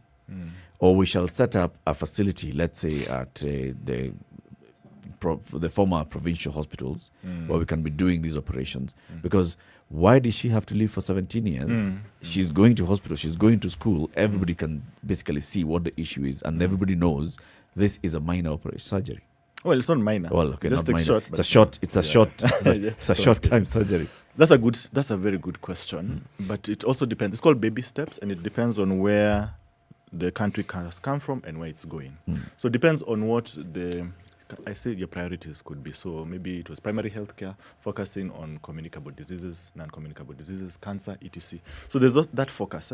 So now if we have been focusing on HIV, AIDS, malaria, etc., and these are big things, you can imagine some of these other things can get neglected. So actually cleft falls under what is known as, this globally, surgically neglected diseases, all right? Small things where people fall through the cracks because maybe people will see that for the number of clefts that are there, we won't really focus on those training first. Let's focus on this HIV/AIDS, malaria, cancer, etc., which are the pillars. And it's a very logical way to do it. But like I told you, it's baby steps. And as our healthcare system matures, that is where we're going. So actually, what you've done is to preempt kind of something, because we're going into the super specialty area. So more of us are being trained. More of us are going to our own small areas. And so those units that you're saying, why have they not been developed, are being developed. But I think it's called the progression of healthcare development in any country. And that's where we're going. It's just that it might take some time. But I'm often puzzled myself, though, because the consensus on the preventative approach to healthcare should be lauded, yet hardly practiced, especially in this country. Why? Because the super specialists are necessary, I understand. Yes. But most diseases that take people to hospitals can actually be prevented. Yes. It's quite true. It depends on where the focus is, prevention. A good thing, think about how COVID era, when it came in, a lot of the hospital numbers went down. It's not that hospital numbers went down. People actually they're afraid to go to hospital because they might contract. So, sometimes prevention starts with you. It starts with the individual. It's not starting with the healthcare worker. You know that if you're going to smoke, you're going to drink, you're eating a lot of red meat, blah, blah, blah, or unhealthy diets, you'll develop some conditions. Wait, you say red meat? No, not red meat. That's, sorry, nyama choma simbaya, by the way. So I'll just say, unhealthy diets, all right? Maybe fat. There's a way you can do it. Maybe you don't have a balanced diet. So thank you for that correction. Balanced diets, etc. You know you're not doing yourself a favor. And so prevention starts with you. That's how I would approach it. Okay. So, as you're talking about development of these super surgeries, for example, so what would it cost if, am I safe to say that most of the cleft lip, cleft palate cases in this country are taken care of for free by partners, in those areas? So if somebody were to walk into a medical facility, how much would it cost on average to have that done for yourself? Interesting question. Again, multi-pronged. I'll tell you, is it a public or private facility? Okay, tell us both. Both. Hey, no, I can't. Public facility, if you have got maybe NHIF and the government, which is trying to implement UHC, probably it won't cost you much, just maybe what you'll be paying to NHIF, etc. Yeah? All right. And maybe to buy, if there's no staff, maybe you augment to get the necessary things. If it's a public facility, that means you have to pay the surgeon, anesthetist, hospital. Private, sorry. Yep. Even a private facility, it means you'd have to pay, this in Nairobi, So you you're pay paying the surgeon fee. You're paying Dr. Kamau. Yes. You're paying the anesthetist, you're paying the hospital. Right. And you're paying, the hospital you'll pay, and you'll pay the medications for in and out. And all the surgical materials, gloves, syringes, etc., etc. Every single thing. It can go, on estimate, from what I've seen, you'll probably be doing maybe depending on the hospital, 350 to 500,000 for the 45-minute surgery. Yes. Right. Okay. So then this is why it makes sense, because then segueing from that question and saying that making it priority, even though it is elective and not emergency, but necessary to see life. Because if you're not able to feed properly, if you're not able to communicate properly, and then the more aesthetic thing of not being able to be comfortable in terms of how you look then affects your mental health. There's so many things that come as a result of this. We can just look at it as cleft palate, but the circumstances that it would then cause later a lot, probably more than can be dealt with. We're looking at a mental health crisis in this country, things that come with the way you look, and then you're not able to control that, going deeper into mental health issues. Perhaps then it's something that ought to be looked at. Looking and talking to somebody like Damaris this morning who says, well, you know what, I didn't have any friends. Can you imagine what that did to her psychology for 17 years, right?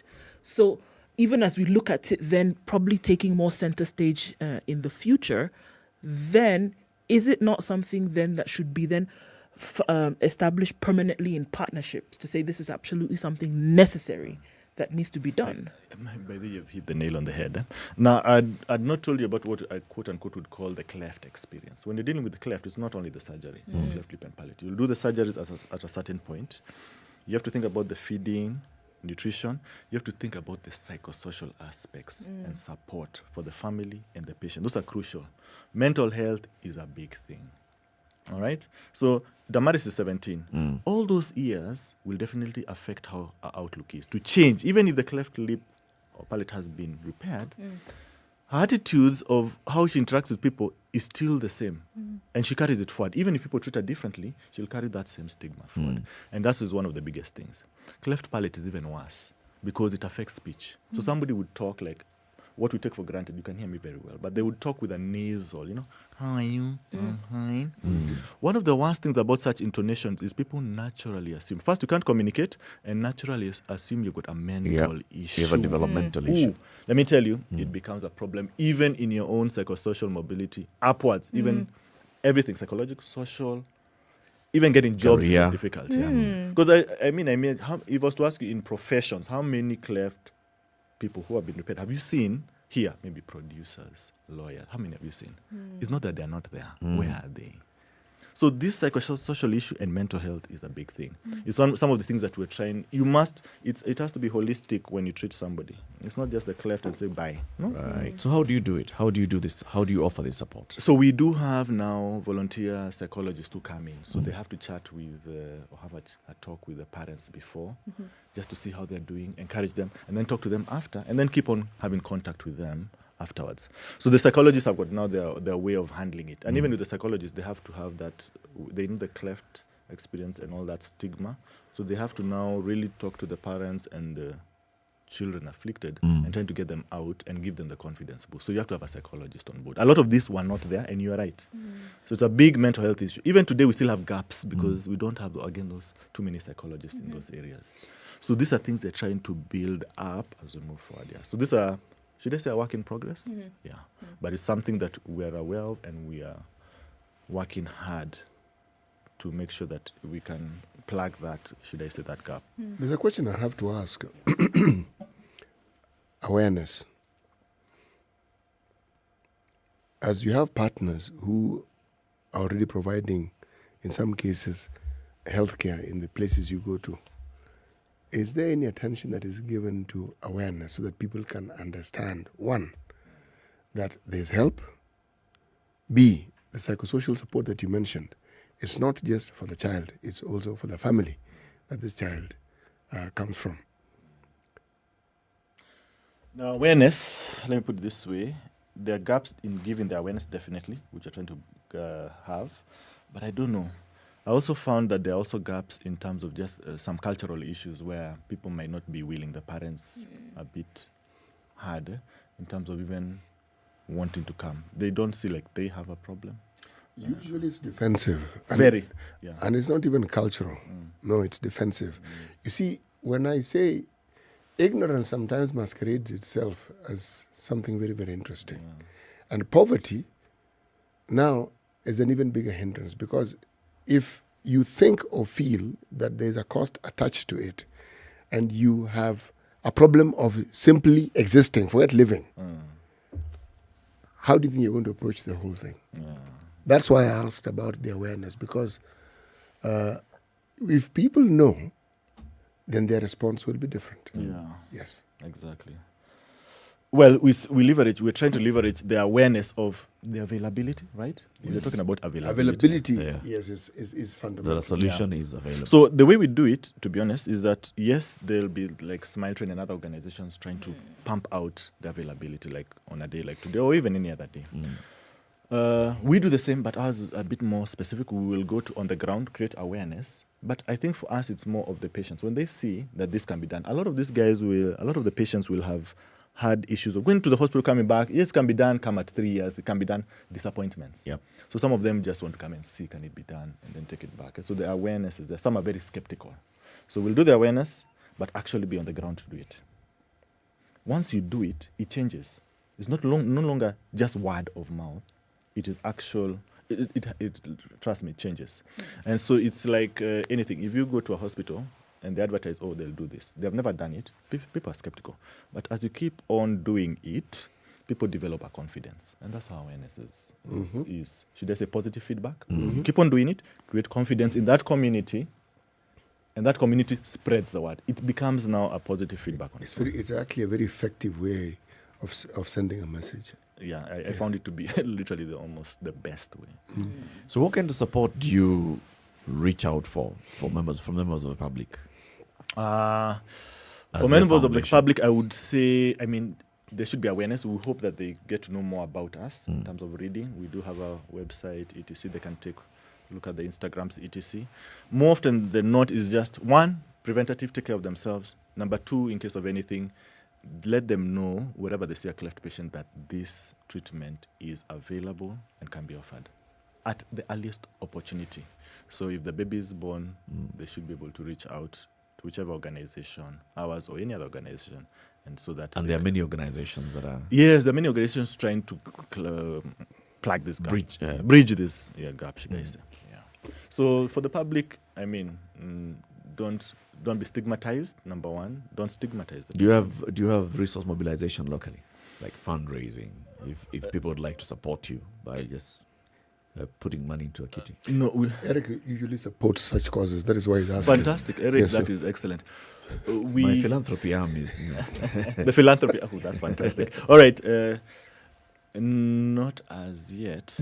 Yeah. Why not? It has been restrictive. We've been primarily working through our international partners. Okay. It's probably trying to get an effective way of doing it. We're like I told you, we're relatively young in this, so we're also taking babies.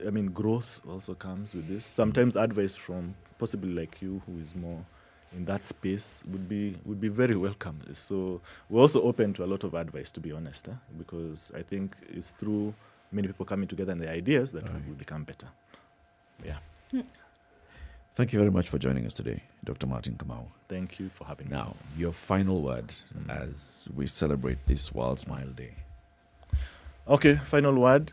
Today, as you go out, make sure that every person you meet has a smile. That was the main aim of World Smile Day. Make sure that they have a smile. Make sure that every person you meet smiles. Harvey Ball was the guy who created World Smile Day. He's the one who created the smile emoji in 1963. The smile emoji you have was created for a company in the US, and he didn't know. He didn't even patent it. In the 2000s, when he passed on, a foundation was set up, Harvey Ball World Smile Foundation, and they created this World Smile Day for you to create that emoji, for you to create a smile. So today, whoever goes out, make sure whatever you say, please, that person has a smile. That's it. That's awesome. So make somebody smile. Make somebody smile today.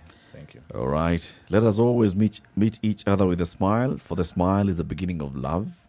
Keep smiling because life is a beautiful thing. And there's so much to smile about.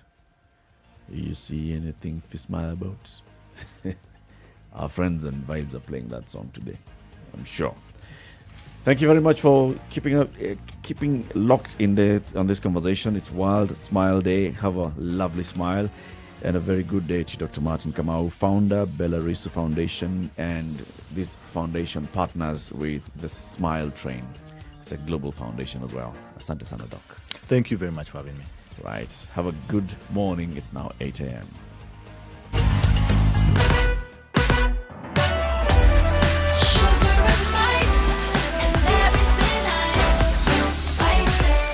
Spice up your life. The latest news from around the world. 94.4 Spice FM.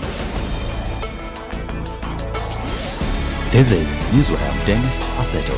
The race for next year's presidency is gaining momentum with renowned gospel singer Ruben Kigame, one of the candidates, saying Kenya needs a president who has never been part of the history. Kigame, who has been the latest religious leader to venture into politics since Bishop Pius Muiru's bid for office in 2007, says his unique non-political presence gives him a better opportunity to address the interest of the common man. He strongly condemned the move by political leaders to unite for victory, urging Kenyans to turn out in large numbers to elect morally upright leaders. The only experience I actually don't have is the experience of mismanaging your country.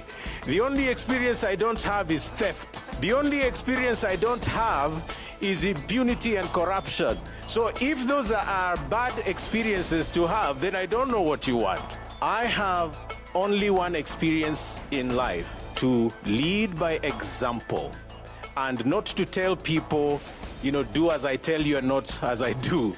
Kagame reiterated Kenya's need for a new leadership that will revive the economy, fight corruption, protect the constitution, and maintain unity. I'm so dissatisfied with what our society has become with regard to values. And if there is one thing that I stand for and is the main push for me to get into leadership, it would be the need to restore leadership and governance that is based on integrity, accountability, and meritocracy. Deputy President William Ruto said ordinary Kenyans must fully participate in the political decisions of the country. He said they had been left out of the country's political conversation for long, with issues touching on prominent and wealthy personalities taking center stage. Ruto said that this was why poverty is still a major issue in the country. Maamuzi ya Kenya hayatafanywa tena na watu wachache kwa sababu wako na pesa ama ushawishi ama influence. Maamuzi ya Kenya yatafanywa na wote kutoka chini pale. Ordinary citizens are going to determine the future of our nation. Na mimi nataka niungane na nyinyi katika hiyo safari. He was speaking when he met grassroots and religious leaders from Machakos County. Ruto said to reverse this trend, it was time the poor were given the political and economic attention that they deserve. We must agree that we will have a plan. And the plan is not for leaders and power and positions. The plan must be about ordinary people and ordinary businesses and ordinary farmers, so that we can lift the millions of jobless young people from at the bottom of the pyramid and begin them on the journey. The Machakos County government has begun training health workers in public health facilities on cancer. Deputy Governor Francis Malindi said the move would go a long way in the fight against cancer. He also encouraged the health workers to hold regular discussions with members of the community on chronic diseases to help them understand the symptoms and treatment. Tuongee juu ya cancer. Let's be open about cancer. Let's talk about cancer with children. Let's talk about cancer in schools. Let's talk about cancer in churches. Let's talk about cancer everywhere. DCI officers are expected to charge a murder suspect who surrendered yesterday at Kapenguria police station, claiming to have killed his girlfriend. It is reported that the 29-year-old Nelson Baraza presented himself at the station seeking to see the director of the DCI department to report the murder. The suspect was later escorted by police officers to Kamatira area in West Pokot County, where he dumped the body of the deceased. Baraza described how he was outraged after discovering the girlfriend was having an affair with another man. Now, Australia will reopen its international border from November, allowing vaccinated travelers into the country for the first time in 18 months. Currently, only citizens and people with exemptions can enter. Outbound travel is also banned without an exception.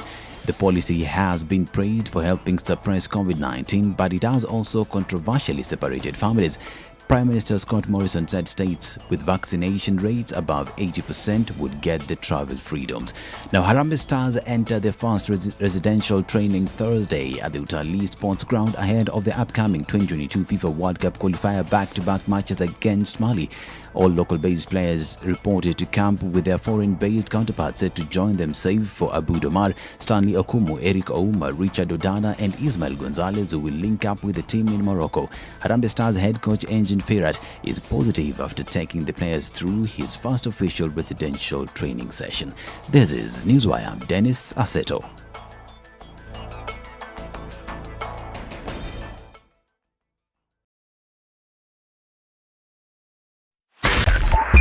.5 Spice FM, Kisumu.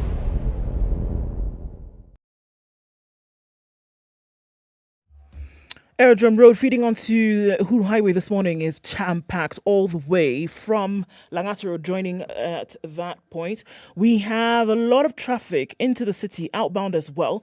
Coming off of Ngong Road, also jam-packed this morning. That entire Westlands area.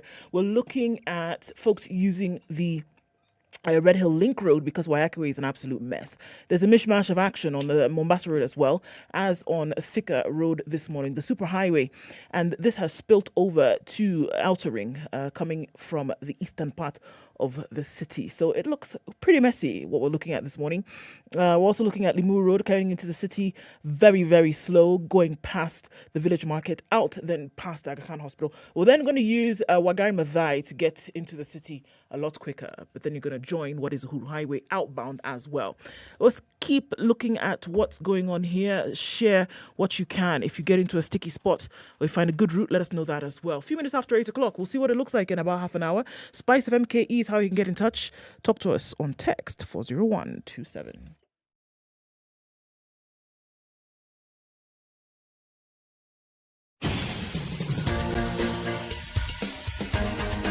This is The Situation Room, the home of hard-hitting political commentary and penetrating insights about the state of the nation. This is a talk radio experience like no other. The Situation Room, a place for hard truths, debates, and elevated conversations. The Situation Room, witty, political, engaging, deep, controversial. In the room, we have C.T. Muga, researcher, academic, seasoned political observer, a fountain of wisdom in these politically uncertain times. Ndu Okoh, Nigerian by birth, Kenyan by choice, communications expert, Pan-Africanist, a truth seeker and believer in people power, and Eric Latiff, agent provocateur, the man in the chair, seasoned journalist, news hound, a man who believes in punching up, not down. This is the Situation It is 7 Room, minutes after 8. the only way to... Very good morning to you. It's Friday. It's not just Happy Friday. It's also World Smile Day. First day of October 2021. Wherever you are, smile. It's the day for smiling. We are live on SpiceFM. We are live on KTN Home. We're also live streaming the show, SpiceFM KE, YouTube, Facebook, Twitter, our website, www.spicefm.co.ke. This is the first and only radio station that has a full-on 4 hours of talk in the morning. And also having the same conversation, audio and visual experience. C.T. Muga has the day's proverb. One does not use a spear to kill a snail. One does not use a spear to kill a snail. This is general African proverb or specific? It's really very general and it's also really very African. General African proverb. Mm-hmm. Okay. Next week, in 4 days' time. From Monday. You see now, it's already changed. From which? From the last Monday? No. Monday. Friday today, Saturday, Sunday. Beginning Monday. We'll be having Tuesday. A Bagusi proverb. Yes, you'll have. Latest Wednesday. No. Monday, Tuesday. If I may use a Kenyan phrase, you can take that to whichever bank you choose. It's nothing in the Remember bank. those campaign promises? We had promised 5 stadium, but now we're going to do 7. In just to 6 make- months' 6 time. months. Yeah, we're not going to do 7 to make it. And as for the better. express highway, Yeah. it'll be finished in December. No, did I say December? No. Next year. Oh, speaking of the highway. April. Yesterday was the 30th of September. Some sections of the road expressway was supposed to be opened. One, JKIA Mlolongo. Second, Westlands ABC Place. Tell me which one is open. Tell me which one. Now, so let me just repeat what I've told you in the past, okay? You know why they're laughing? They all seem to think that this express will be completed in April next year. Some say June. I told them, yes, it may be April, but 2023. But the CS said so it must be true. Oh, no, the CS can say all he likes. It's perfectly all right. He's the CS. He can say those things. Okay? But this expressway, unless it's another expressway, this one, 2023. All right. So when CT went off mic there and started talking one-on-one, he was talking one-on-one with our guest this morning, who is Isaac Ndereva. He's the Executive Director of the Electricity Consumer Society of Kenya and an electricity billing analyst. Isaac, very good morning to you. Good morning, Eric. It's good to have you in the studio again to discuss the issues of electricity and all. First, explain to us 2 things. One, who is the Electricity Consumer Society of Kenya? Electricity Consumer Society of Kenya is a civil society organization that champions the consumers' rights, especially now that we have the Sustainable Development Goals. The SDG number 7 talks about affordable energy, and we had gone the wrong route initially because energy was becoming more expensive. Yeah, so basically we are the center of implementing that SDG. Yeah. So is it registered? It is registered. Who are the members? We tried to register a few members with some subscription fee, but for a start we may not be able to run the organization with such funds. because they are not much. We have also just started to campaign mostly from last year and this year. And again, it's the time people are trying to learn that actually energy had become expensive. I think also initially people are not so much connected to electricity, so the people who we would have expected to complain were not many. But now 75% to 80% connectivity, people are alive with the information that electricity is at the center of their problems. So, Isaac, who are the members of this society?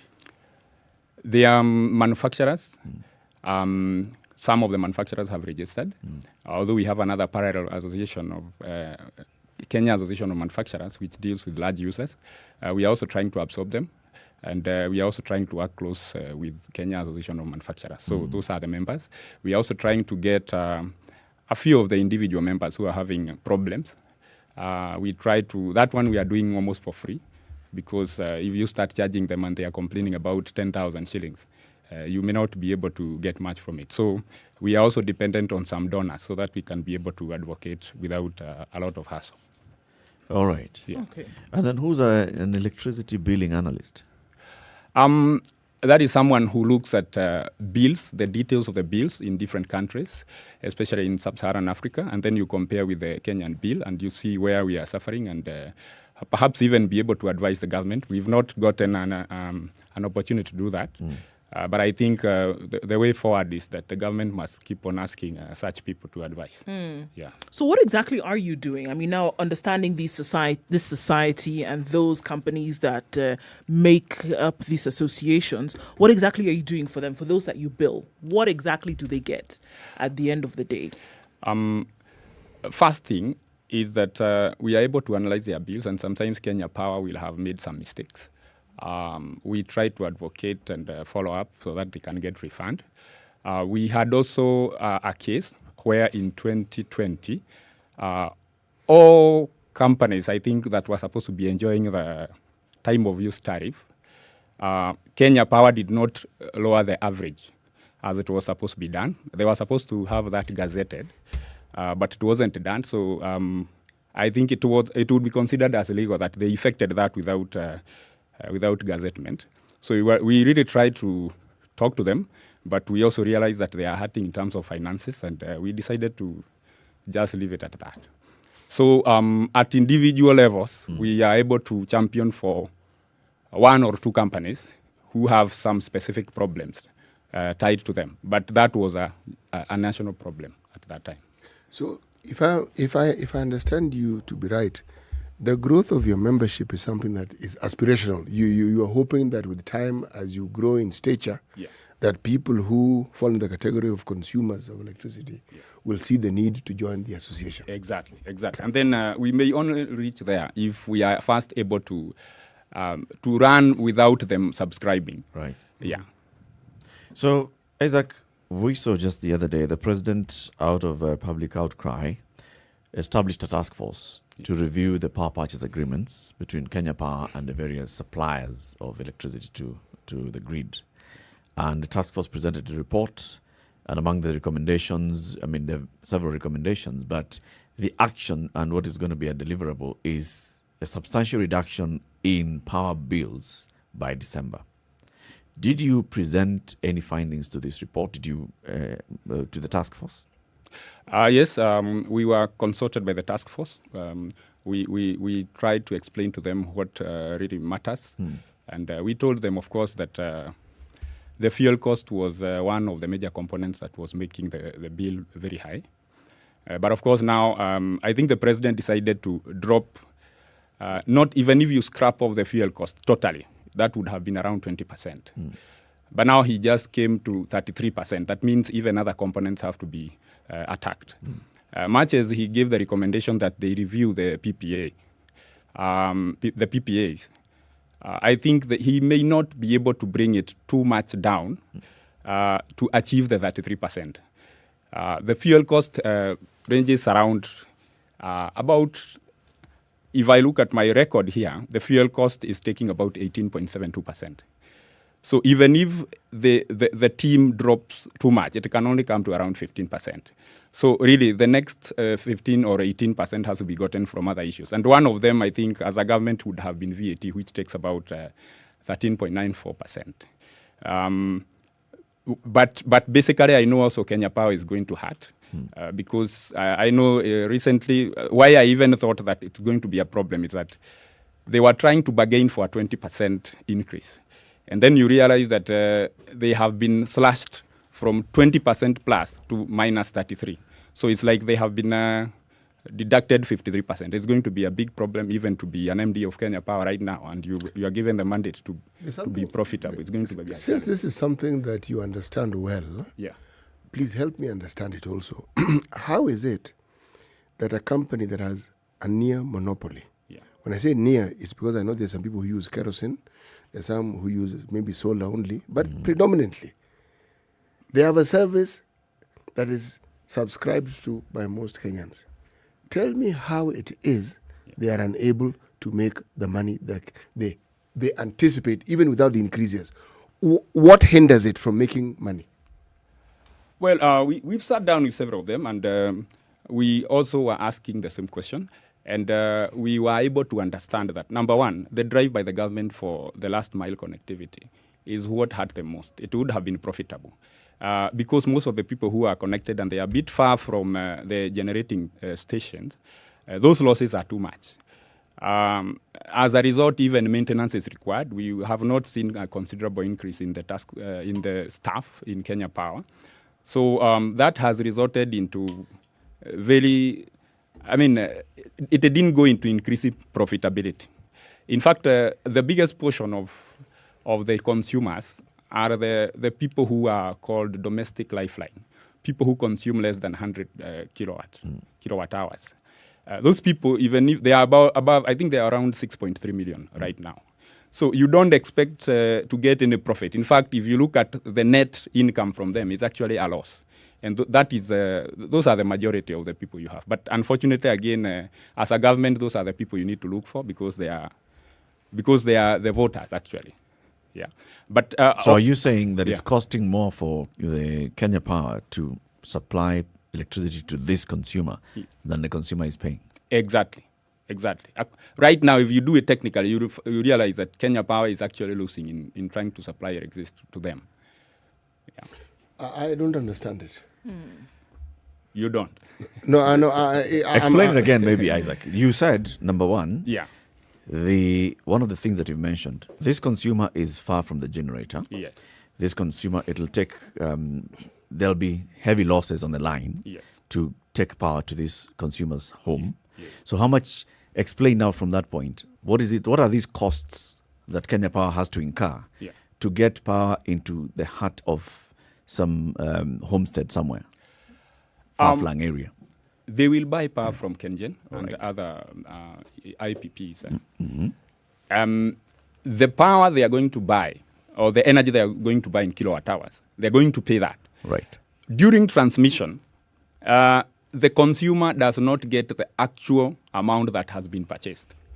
There are so many losses, yet Kenya Power has to still pay for that power from KenGen. So as a result, they are the ones to cover for the losses.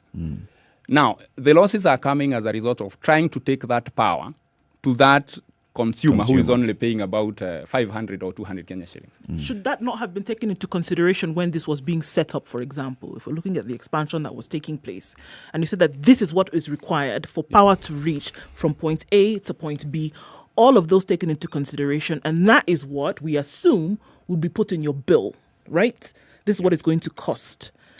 Should that not have been taken into consideration so that now, after the facts, losses are not being realized? Or are we saying that it was never considered? It wasn't, I wouldn't say it was considered because you also realize that the government had set some ambitious kind of a goal that they want to, by year 2020, to have generated around 5,000 megawatt. But you see the demand for Kenya even now has not even hit 2,000. So as a result, they recruited too many, producers who now kept on being paid the capacity charge. And those are among the things that the president said that they are supposed to be retired. But I don't also see a lot of effect on the bill if they are the only ones to be retired. But it's good that he first decided to set the bar, not just a reduction by that 3%, but to 16 shillings. And please note that that is only for the domestic ordinary who are paying 24.98 around September. There are others who are paying 17.96. That was the lifeline, and those are the majority. They are now supposed to be paying 12.03 or around 12 shillings. And that is inclusive of the WARMA and ERC, REP, that is rural electrification. And I think rural electrification is one of the components that should be scrapped off, because I think much as we get money from there, I don't see more of rural electrification at the moment. And in case there is, it is being funded by maybe World Bank or others. So that is also another component which takes about 3% of the bill. That should be Do we scrapped off. have the rural electrification program in the country currently being funded by external partners? It has been funded by World Bank. I don't know. I don't know exactly at this point whether they already have some more funds. But that is one program. You realize that on the Sustainable Development Goals, it is a global or the UN agenda to ensure that we have electricity access, and we have to keep on reporting what is the percentage of the access that we have in the country. So as a result, they are also trying to fund for that. But they also want the government to have its own initiative to ensure that it is able to fund it. So, but much as we say that, of course, the rural electrification program money has been there for a long time. But I think the accountability is what is required to be followed up.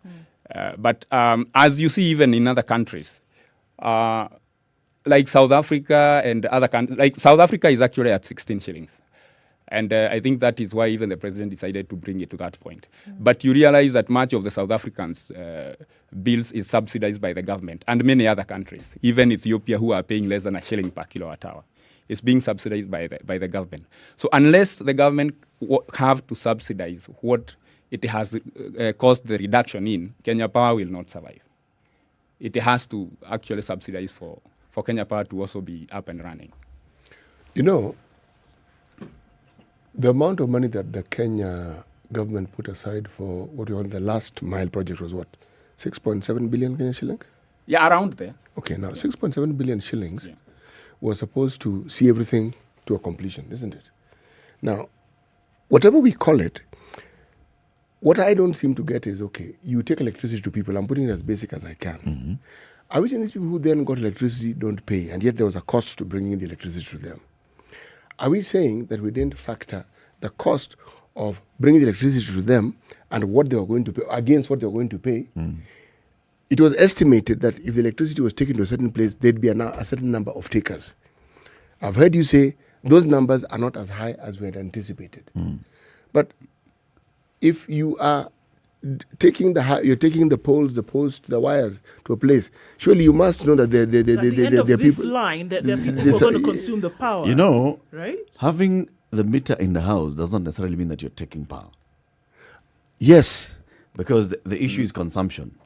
Kenya Power builds on consumption. Yes. So if I'm to understand you, where you're heading with the question is, money has been put for the capital Yes. project of, Yes. buy the transformers, buy everything. Yes. And then the power has been brought to, let's assume that Tamu in Muhoroni did not have power. Let's just use this as an example. It's a very good example. So Tamu in Muhoroni now gets power, and there are homesteads in Tamu. So this particular one homestead gets a connection into the home, into the house. Kenya Power will need to bill you when you use the power. Actually, is Kenya Power, is that line live? The line is live. Is it costing Kenya Power to get that line live? Yes. Now, did you switch on power this month? You didn't. Yet there are losses. No, there's a reason why I'm saying this. They don't just bring the power to you and say, okay, here's the power. You pay. There's a cost to having that power to your home. Pay for it. Heavily subsidized. Yes, now. And with this project, much more. Oh, I agree. It is subsidized. You know, I was saying I agree because I know what the cost of bringing power was before the government stepped in. Yeah. It was a colossal amount, and that's why most people didn't bother with it. But I am saying, even if it was subsidized, subsidy simply means somebody else is paying for you what you should actually have paid. Now, I'm saying, with all the calculations, all right? And with all the power that we produce, and with all the huge consumers of our power would be extremely expensive if, let us say, for instance, there's a shortage of supply. So, again, it will be costly. But we don't have that situation in Kenya. So, when we keep explaining about the historical aspects of this cost, surely, even if people are planning for it, at some point, these historical factors needed to have balance. But you see, that's the point, CT. It is not historical. It is current. It's every day. Yes. Every day, there is power on the line to this homestead. Every day. Now, this homestead has only switched on lights in the evening for 1 hour. How much are they going to pay at the end of the month for the bill? Minimal. That's what the driver is saying, 200 bob. No. So that 200 shillings, doesn't is that cover 200 the shillings, cost does it cover the cost of making sure that that line is live throughout I 24 hours? I'm glad you've mentioned it, because it doesn't cost 200 bob. There's a time it costs 200 bob. It's a figure. It's just a figure for purpose of discussion, okay? Yeah. Every time I look at my power bill, there are all these many costs, okay? Yeah. What it amounts to, the cost just keeps going up. You are here. We are talking practically. Oh, Practically, these 6.3 million domestic lifeline consumers. 6.7 billion. Yes, 6.3 million domestic people. consumers. Yes. Isaac, Yes. how much do they pay on average per month? On average, let's even start by saying, assume that the cost of power is 20 shillings per kilowatt hour. Assume they have used around 50. That's going to be around 1,000. And I will tell you that most of them do not even, especially in the very rural Gishari areas. sides. Who's going to spend 1,000? The interior sides, 1,000 is going to, they normally even pay 100 shillings. You put a token for around 200 and it goes for about 2 months. Now, imagine there's a transformer there. There is some team dedicated to be maintaining that line. Yep. And yet, I mean, paying back that particular project is what is an issue. Yes, but the reason why I mentioned the word subsidy is this. There are people who consume large amounts on our behalf. Let me explain what I mean. When you have industries and you have many of them, they pay quite a bundle for it. Yes, at a reduced cost also. Why are we reducing it for them? Let me first even just mention for record purpose that we have 9 tariffs. And the tariff that the president was talking about was domestic ordinary. And that was paying 24.98. And that is what he said, drop from 24 to 16. And we did that. Who's in that tariff? The people in that tariff are people who are consuming over 100 kilowatt hours. And those are the majority of Kenyans. Anybody who has a fridge is in that category. Anybody who has an instant water heater, it is in that category. The people who are in this other category are people who just want a bulb and a socket. And mostly those are not even permanent houses. Most of them. You saw one that around Kiambu, the president was trying to commission a mud house. Yeah. So such a person will not even get to pay even 500 shillings in a month. But now I said that much of we are talking about that particular one, that domestic ordinary are supposed to be paying 16 shillings from 24. And they were the most expensively charged. Now, there's the lifeline. Now let's consider, now since they were at 17.96, they will come to 12. And we need to mark that now the price that the president said, the maximum will be 12. But I will explain what becomes a challenge. Now, the small commercial are the people who are on three-phase connection, like those people who have motors. I hear this term three-phase. What does it mean? Three-phase means... Explain this. Let's take a break. I will explain very clearly. After we take a break. It's 8:30. This is Kenya's biggest conversation. We are seeking to understand electricity consumption with an electricity billing analyst, Isaac Nereva, who's also the executive director of the Electricity Consumer Society of Kenya. He says Kenyans must be brought to the table if we are to achieve the reduced electricity prices that the president was talking about. We're live on KTN Home, SpiceFM, and online. We are taking a break. We'll be back shortly. This is the Situation Room, the only way to start your day. Spice up your life. If I'm found guilty, there is no problem. I'm willing to serve. I have no problem. Jails are meant for human beings. They say a society gets the leadership it deserves. If you have a corrupt, crooked and rotten society like we have in Kenya, then of course they will get that kind of a leadership. I think the president should dissolve parliament. That's the best solution at this moment in time. Dissolve pulp. All of you go home. Yes, we all go home. How are we encouraging other people who might have new and creative ideas? Young people who are making money without any government help. They are just buying their own bundles. They are going on TikTok and making money. KRA is coming after them. I've been in parliament for 15 years. We have been unable to pass the gender law. And yet no presidential candidate is talking about it now. Because we are fake. The truth is, all the men refuse to vote for that law. What did Sonko do to Promotional Maternity Hospital? Yeah, he with cleaned his it up. own money. Cleaned it with his own money. That was him as an individual. Yeah. Uh-huh. And I did not say he was cleaning his own money. I was saying he cleaned it. Foot, mouth. Foot, mouth. Eric. Okay. The Situation Room, Kenya's biggest conversation. 24/7 around the world, non-stop. This is Spice FM. From 2019, she has stayed with 6 different people. You know, we are saving money. There's no need for him to be renting in this side. And I'm renting this side. No. Yeah. And sometimes this is an avenue for women to con men. Let me just be very honest with you people. Today we are talking about performing marriage duties while you're still dating. Why are you paying rent and this is not your wife? Yo. We need to start holding each other accountable for those people who are dating. Learn to buy your own bed. The only way to live your best life is to create a balance between work, love, and play. The Adults in the Room is the only show on radio dedicated to educating Kenyans on how they can stay winning in life and in love. Text the word adult to 22840 to get the latest clips from Adults in the Room directly to your mobile Cloudy phone. conditions in Nairobi SMS at 17, highs of 24 and lows of 14 today. It's 17 degrees and partly sunny in Nakuru, highs of 26 and lows of 15. 22 will be the high in Nyeri, where it's raining at 15, and Eldoret. Cloudy conditions at 12. At 17, I beg your pardon, highs of 24 and lows of 13. Rain in some parts of Mombasa at 26, highs of 30 and lows of 24. While in Malindi, it's mostly cloudy at 27, highs of 30 and lows of 24. Kisumu, rain showers at 21, warming up some at 30. That'll be the high, coming down to lows of 20.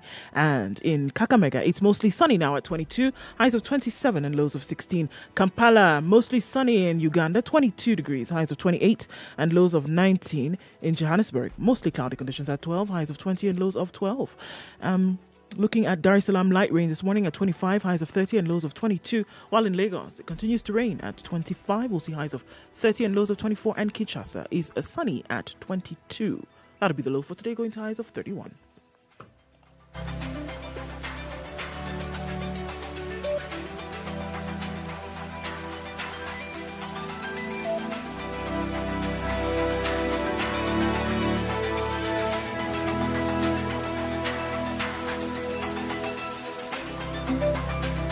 If you want to find traffic, get into the CBD. If you don't, stay on the bypasses this morning. And that's the Southern Eastern Red Hill Link Road and the Northern Bypass. It was looking a bit messy on the Northern Bypass heading out bound, but it seems to have slowed down just some. We have some traffic that's spilling off from Outer Ring onto the thicker superhighway, and that's made traffic tail back as far back as a Survey and beyond. Gong Road today is looking particularly messy. Not quite sure what's happening there, but quite a lot of traffic as you approach the City Mortuary roundabout. There's incoming traffic from Bagathi Way as well. Folks running away from Langata Road. We also have Aerodrome Road spilling over from traffic off of Langata Road and then joining with the Budaya Road roundabout in doing what? Creating more traffic on Uhuru Highway. So it looks like it's Traffic Friday, guys. Very sticky in some parts. Limuru Road also not looking too happy right now. The bypasses are your friends, guys, today. SpiceFM KE on Twitter. That's where you can get in touch. Text, please, for 0127.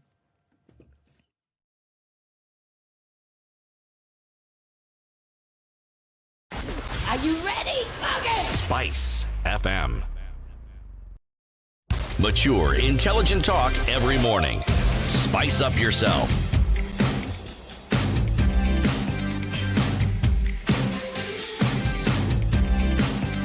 Mornings done right. 25 minutes to 9. 94.4 Spice FM. In the Situation Room this morning is Eric Latiff, Ndu Okoh, C.T. Muga, and Isaac Ndereva.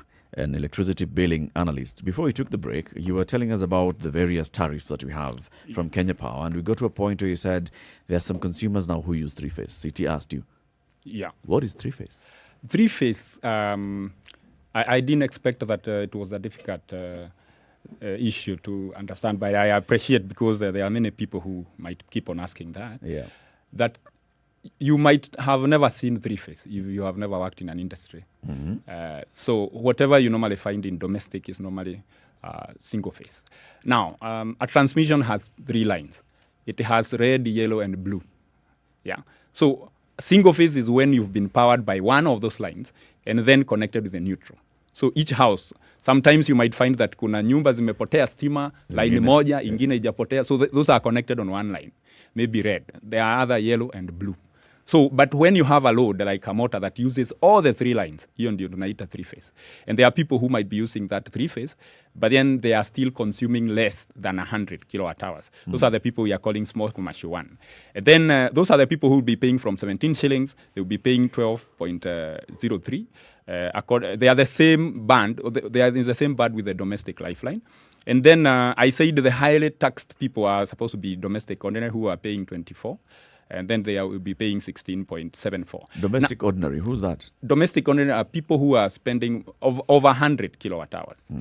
Now, we need to be very specific, and that's why I said Kenyans need to be on the table to decide this, because the last time we had a reduction was in 2018 in August, and we were shortchanged because the domestic ordinary people, the price was, when we had that there is a reduction, the price came from 21.93. It was reduced to 22.19. Now, that's an increase. It's not a reduction. Who are domestic ordinary? You've explained. The previous one is the, maybe people with small machines. It's small SMEs that have machine. Let's say, we are now seeing a proliferation of laundromats. Yeah. Those ones are using three-phase. So someone like that is on that other tariff. Yeah, it's on domestic. They are on commercial, small commercial. Small commercial. And those, then there is commercial, industrial 1, 2, 3, up to 5. Okay. Yeah. So, domestic ordinary. We stick to the domestic ordinary and domestic lifeline. Those are people who use. Those are basically domestic houses. People who are using even them for in this households. station. Yeah, household. Okay. Even in this station right now, in where you plug in a computer, TV, that is a single phase, qua socket. Okay. But when you have 3-phase, it's not. It's a direct connection, and they use starters and the like. Okay. But those switches, those are there, and that is where the conversation should lie around, because the industries have not yet. We are actually trying to say that the president was concerned with the people who are on the domestic ordinary, and those people are on the single phase, and they are paying over 100 kilowatt hours. So, according to you, then, Isaac, who should the attention be given now? Because that's where you seem to be going. Yes. That the attention is being given to a certain sector, and it shouldn't be. It should be given somewhere else. Is that what you're saying? Attention in terms of reduction, and if so, why? Not actually. I'm saying that the people who drive this economy are the people who are the domestic ordinary. People who are using over 100 kilowatt hours. Households. Yes, okay. And are on single phase. And that is me and you. Any person who pays more than 1,000, those are majority are there. And actually the biggest contributors of the Kenya Power's monthly bill are those people. And again, unfortunately, they are the people who are mostly taxed. And you see, of course, the government likes taxing where it has numbers. And so those are the people who have actually always suffered. In 2018, when they were told that power was reduced, is actually the consumption, the energy charge, what we call the energy charge, what is normally taken by Kenya Power, was increased from 12 shillings to 15.8. And then they reduced other components like, Forex, inflation, they reduced. I don't know how they managed to do that. And they say it's normally driven by international market. But now, those are the same things that have started edging out, and power has increased, power prices have increased. But now the challenge is that I don't know how we are going to be at the same 16 shillings, even when other like Forex and inflation increases. I just hope that the president took care of that. Because one of the challenges, and I said, as Kenyans, we must be on the table to decide that the problems and the concerns we had as a society is number one, the directive did not mention about the demand and power factor those are for the commercial tariffs. it was very silent on that. So Kenya Power may decide not to touch anything. People pay about 800 Kenya shillings for CI1 per kV. I know that might be complicated, but for some viewers who have interest in industrial, might understand that that was not reduced. And then number two, the price was set at 16 shillings, but the variations to the components, that is forex, electricity, fuel costs and all that, there was no capping to be told that it cannot go beyond this. So even when the next government comes in, it will realize that the only place we can be able to increase our cost here is going to be inflation, forex, fuel costs and all that. So I wish it was said that fuel costs cannot go beyond this, forex will never go beyond this. And then... but how can they do that? I mean, forex you can't control. Yes. But it can be subsidized by the government. Anything that goes above. Okay. You can say if it goes above this, the government. Because if he says 16 and then they say it has grown to 25 because they cannot control. Because it's the same thing. When they said power costs had reduced in 2018, they actually increased the per unit in terms of what goes to Kenya Power, and then they reduced the forex and inflation. Went up. Yeah. So how did they manage to do that? It's the same thing they should be doing even now. So I almost hear you saying as though this drop that we are told is going to happen over the next 3 or so months. From your from the indicators that you're pointing out here, that you're almost saying it's unrealistic. I want to believe that it is going to be unrealistic. Because that is one thing I'm saying. Like now, for example, and that was point number 3, that Kenya Power was lobbying for 20% increase to manage its operations. Now, the 33% reduction means a 53% blow on its expectations. Now, would you want to become an MD of Kenya Power at such a time? Well, they wanted a 20% increase. Yes. Increase in what? In their cost, per unit. In how much they charge us per unit. Per unit, if it was 24. Over and above what is the current state? Yes. Okay. But so were that was the expectation. Were they looking at how much they're buying?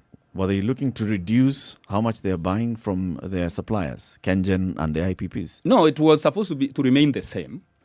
Yeah. But now, because they are having they are having difficulties in operation. But in this particular case, from the task force recommendation, it's review how much you're buying the power purchase agreements and see whether you can derive a reduction.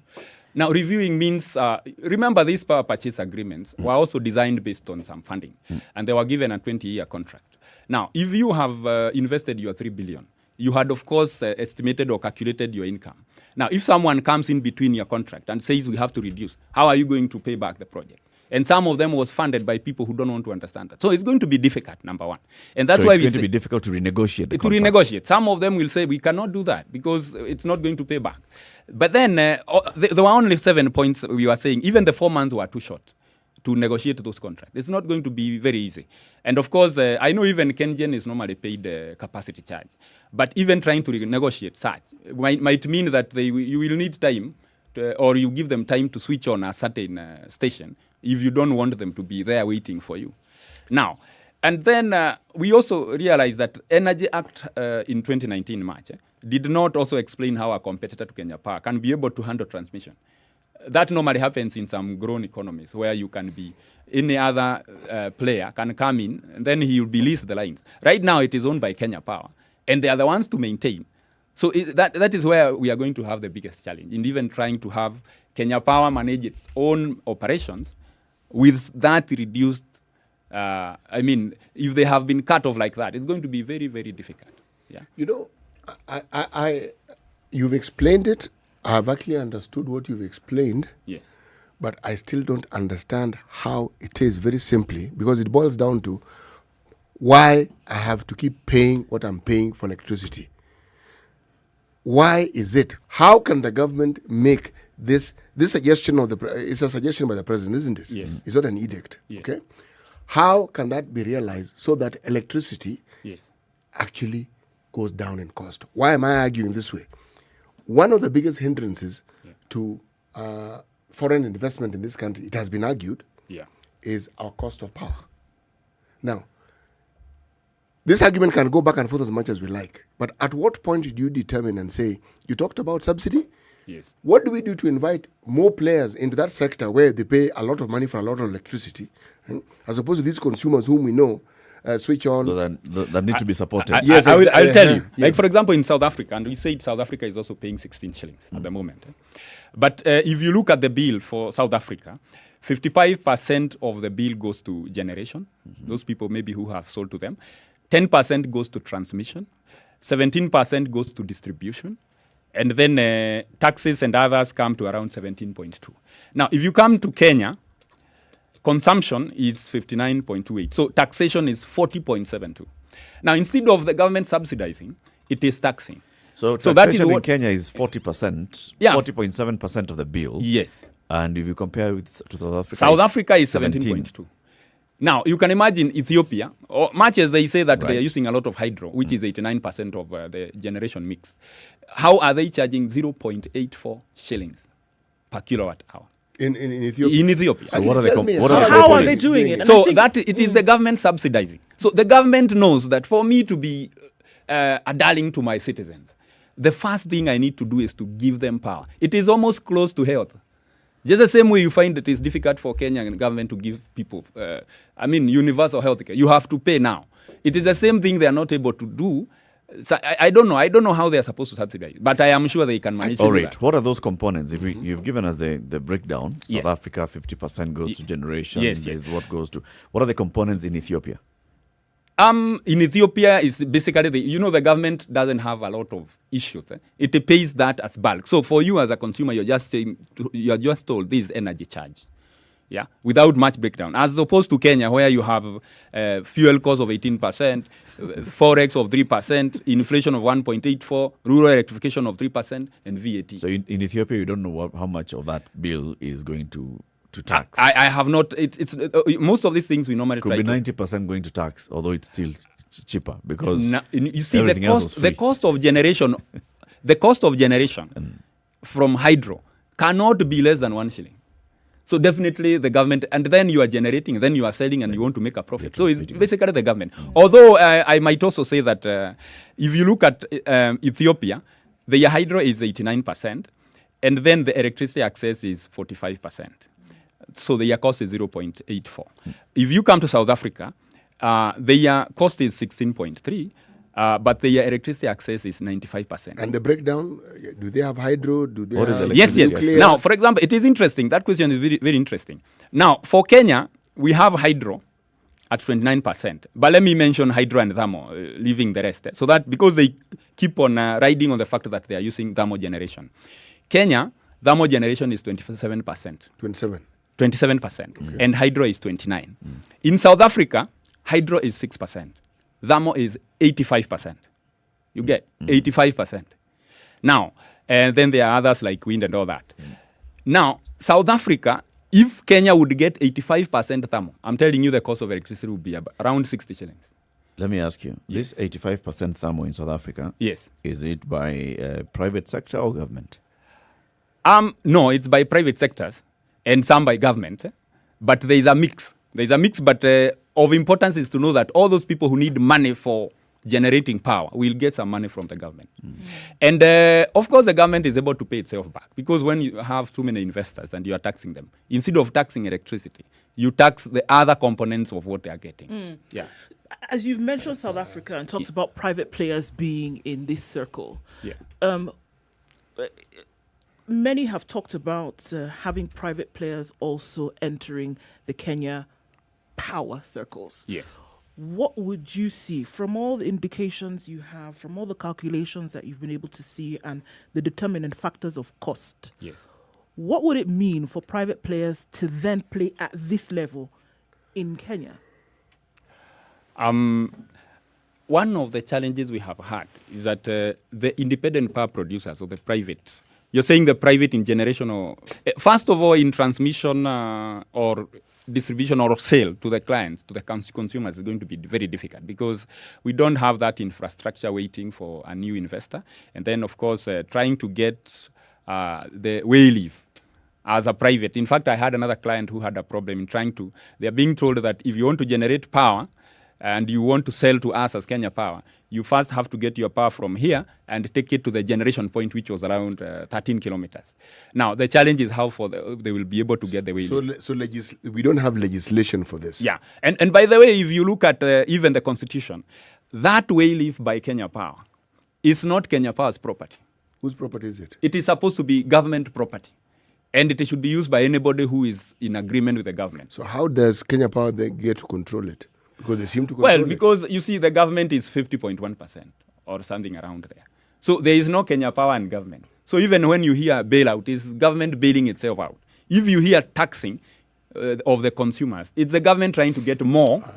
So isn't it the same thing now when the government says that the prices are going to go down? Isn't it just the government saying that we're trying to get Kenyans out of a difficult spot, and so we're going to reduce the cost? If you're saying that it's government bailing itself out, it's government who's essentially dictating what the prices are going to be. So here where we see the prices coming down, essentially, with the doubt that you have, essentially it's government saying, all right, let's fix this thing so that the cost is cheaper. But there is an outcry from the Kenya Power itself. You see, as much as I'm saying government is Kenya Power themselves are complaining when the government says that. That is what is the problem. And in fact, having talked to several of them, they are saying it's not likely to be possible to realize that. Yeah. And now the government should have set a ceiling on the individual taxation component, and then it subsidizes the components. And then it has to keep on bailing out Kenya Power itself. You know, Driver, yes. There's something you mentioned, and that's why I asked for that comparative analysis. Yes. South Africa has private players. Yes. The government has arrived at an understanding with these private players. Yes. They tax them. But the South African citizen enjoys the benefits of this association by paying power that is considered reasonable. Right? Yes. We have a distribution system that is predominantly 51% owned by the government. Yes. Then we have all these players who connect to this particular producing and so forth. Yes. Would I be wrong if I said then the problem is here? Mm-hmm.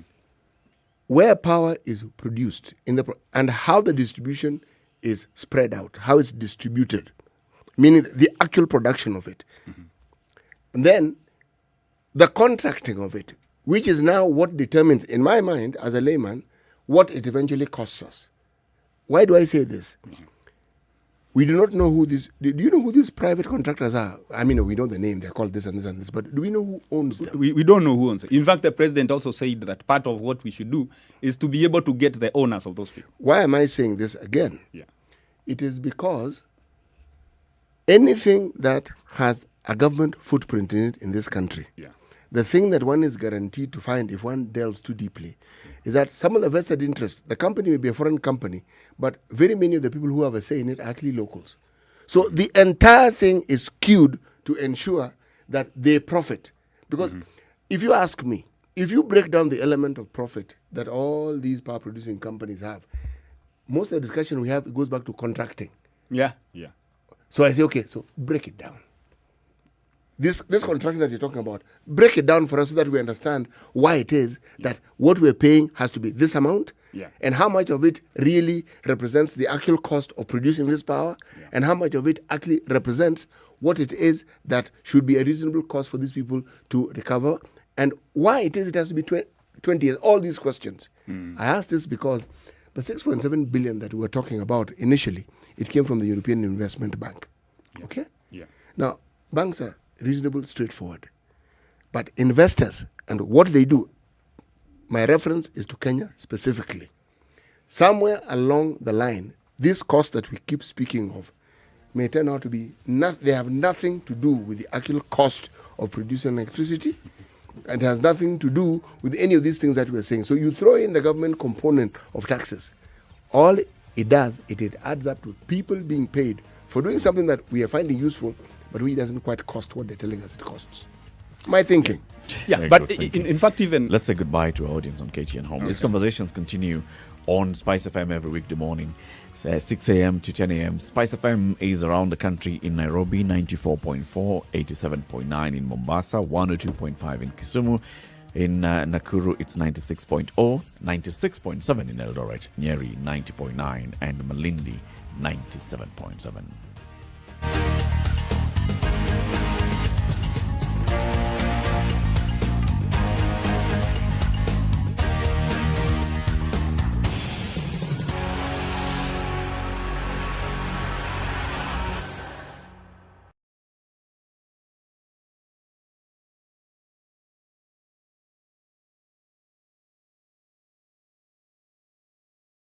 Mature, intelligent talk every morning. Spice up yourself. The details of the power purchase agreements, Yes. which is what this task force was given. That was the scope of work for the task force. Look into the power purchase agreements between Kenya Power and each individual supplier and then find out what's happening there. What did they find? They just found that there were some producers who are selling power at a very high cost. They also realized that some of the IPPs were not necessary, because I think the projection that was done in 2013 was that we would require about 5,000 megawatts, and then we have not even hit 2,000. So most of them are idle, and we have to keep on paying capacity charge. So I think they recommended, they recommended that any negotiation that is being done on some new PPA should be cancelled. And then even the existing PPAs should be negotiated. And we see that is one of the areas that I think will give us a problem in negotiating. And so basically, and then they recommended that the changes that are being effected in Kenya Power to be fast-tracked. Okay. To ensure that they also do some forensic audit in terms of the procurement and the PPAs and all that.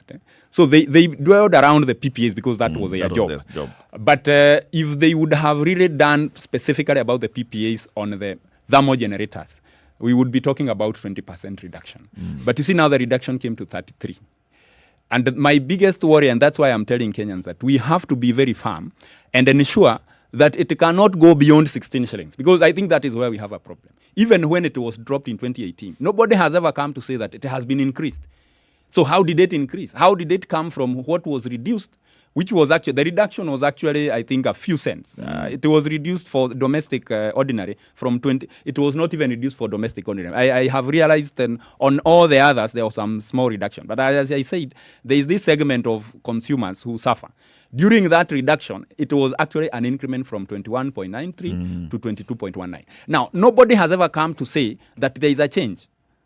So we have hit 24.6 because of this inflation, forex, and all that. So now, right now that we are at 16, what are we going to do to ensure that we will be at 16? And the next government will never come and start putting some forex more and more. And because the Kenyans, we cannot be able to even investigate how much forex it is, what is the inflation. Those are things we cannot decide. And I said we cannot decide because even when the government was reducing power at around 2018, it actually increased the per unit cost that goes to Kenya Power and reduced forex, fuel cost, and so they have some control and they can do what they want with that particular one. So even now, there is still a chance that it's going to grow. So the message here to Kenyans is we've got to stay alert. We have to stay alert. Anytime you get more than 16 shillings. By December could actually happen by December, but it may by and large be cosmetic.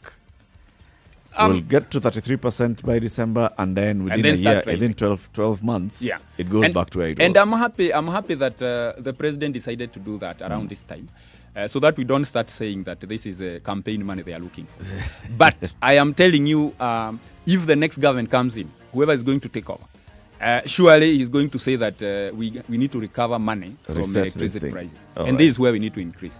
So we have to always ensure that we have been told it's 16, let us die with that particular one, 16 shillings. If you pay more, someone has to come and explain.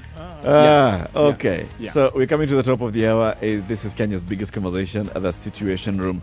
It's now 9 a.m. Good morning.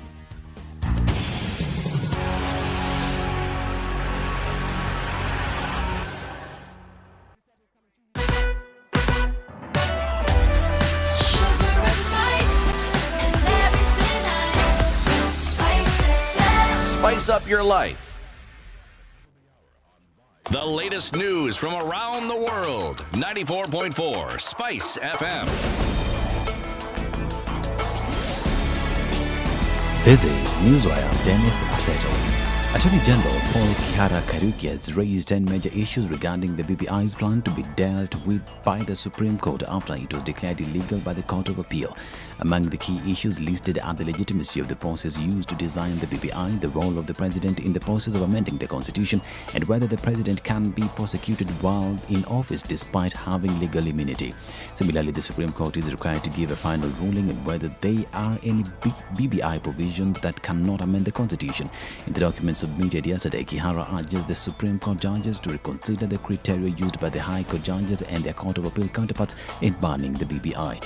On the 4th of last month, Kihara and State Attorney Ken Ogeto filed a notice of appeal against the decision of the Court of Appeal after the IEBC also submitted its documents. Health CS Muthui will today preside over the launch of Universal Healthcare Program in Kitui County. The initiative was initiated by Kitui Governor Charity Ngilu to replicate the one being implemented in Makueni County, where families in need receive free services. According to the plan, 100,000 families will benefit by the time it is fully implemented. The county recently signed an agreement with NHIF to make the plan a success. It also bought drugs worth 6 million shillings that were distributed in 298 centers that will be used to serve the residents. Every single day, all of you know, in every small hotel, in every church, in every place, people are doing harambis. And the most of people are also dying in their homes. And they are spending so much out-of-pocket expenditure that obviously bring them nearer to poverty. And they are already poor people. In our core pay program, my government will ensure that we pay 50% of the annual subscription of 6,000 shillings to NHIF. And the 50% will be paid by the household that will be covering.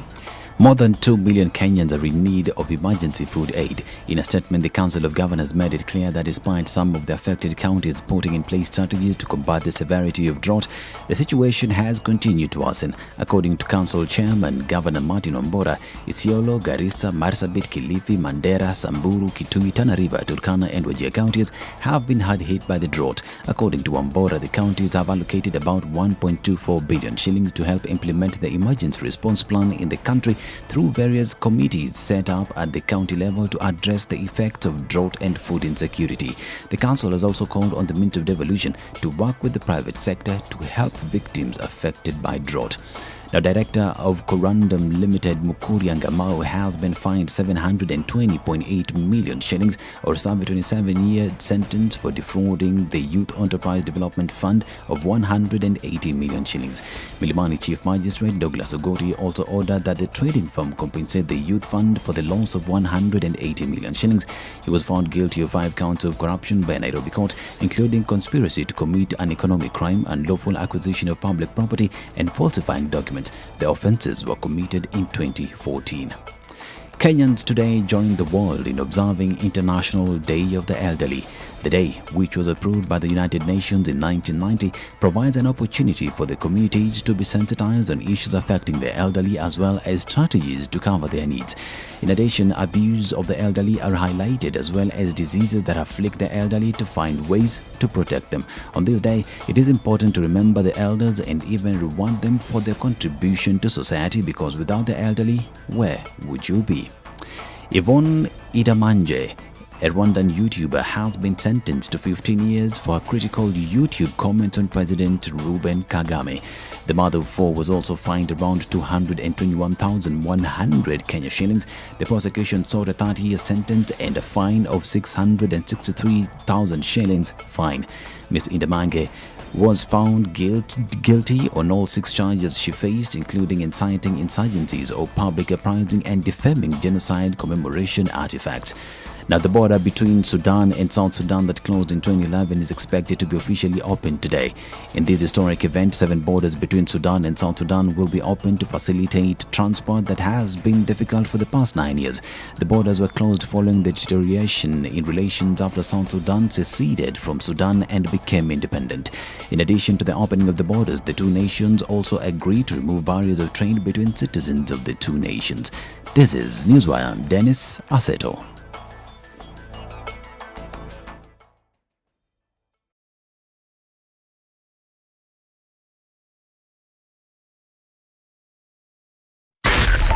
.4 Spice FM, Nairobi. There's traffic on Mombasa Road this morning, inbound and outbound as well. And we're looking at our Enterprise Road feeding onto Mombasa Road this morning, coming out from industrial area. Not too bad. There's your go-to road if you're trying to get inbound or rather outbound on Mombasa Road. A little bit of traffic on the Southern Bypass this morning. Seems that a lot of folks are trying to run away from the drama that is traffic today. Coming off of the Southern Bypass, then onto Langata Road is actually looking quite sticky as well. Jogo Road, we haven't looked at that today, but it's also piling up, has been that way since very early in the morning. What's happening on the Thika Superhighway? Much better than it was before. I think you'll be able to get off of this in a matter of minutes. Looks like traffic is dulling down quite fast this morning. Hopefully it remains just so. Let's keep an eye on things, shall we? Are you stuck somewhere? Let us know. It's in the CBD where most of the action is happening. Hopefully we can get this to a dull roar quickly. SpiceFM KE on Twitter. Let's look at it in about half an hour and hopefully we'll get through Friday without too much drama. Text 40127.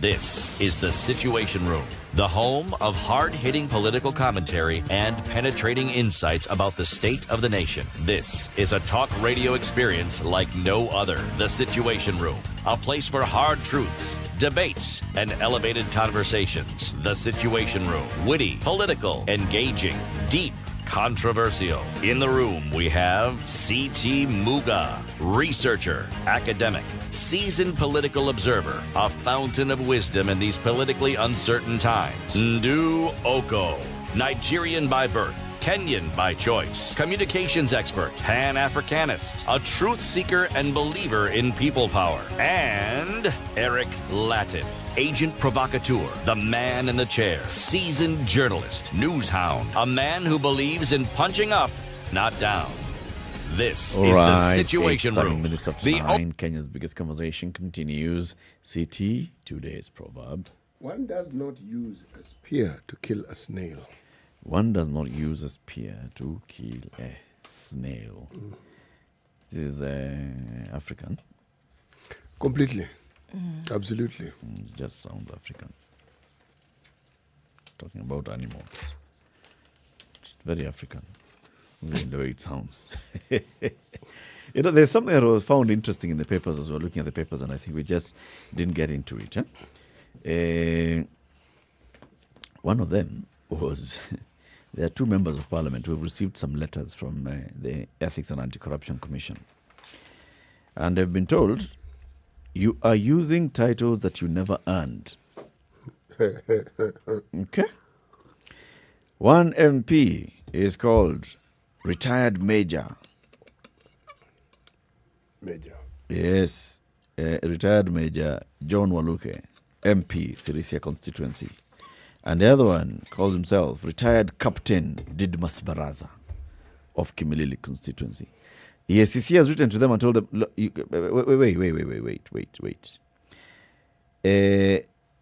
The titles are dubious because the two lawmakers never attained them during their service with the Kenya Defence Forces. Yes, they worked for KDF, but was Waluke a major? No.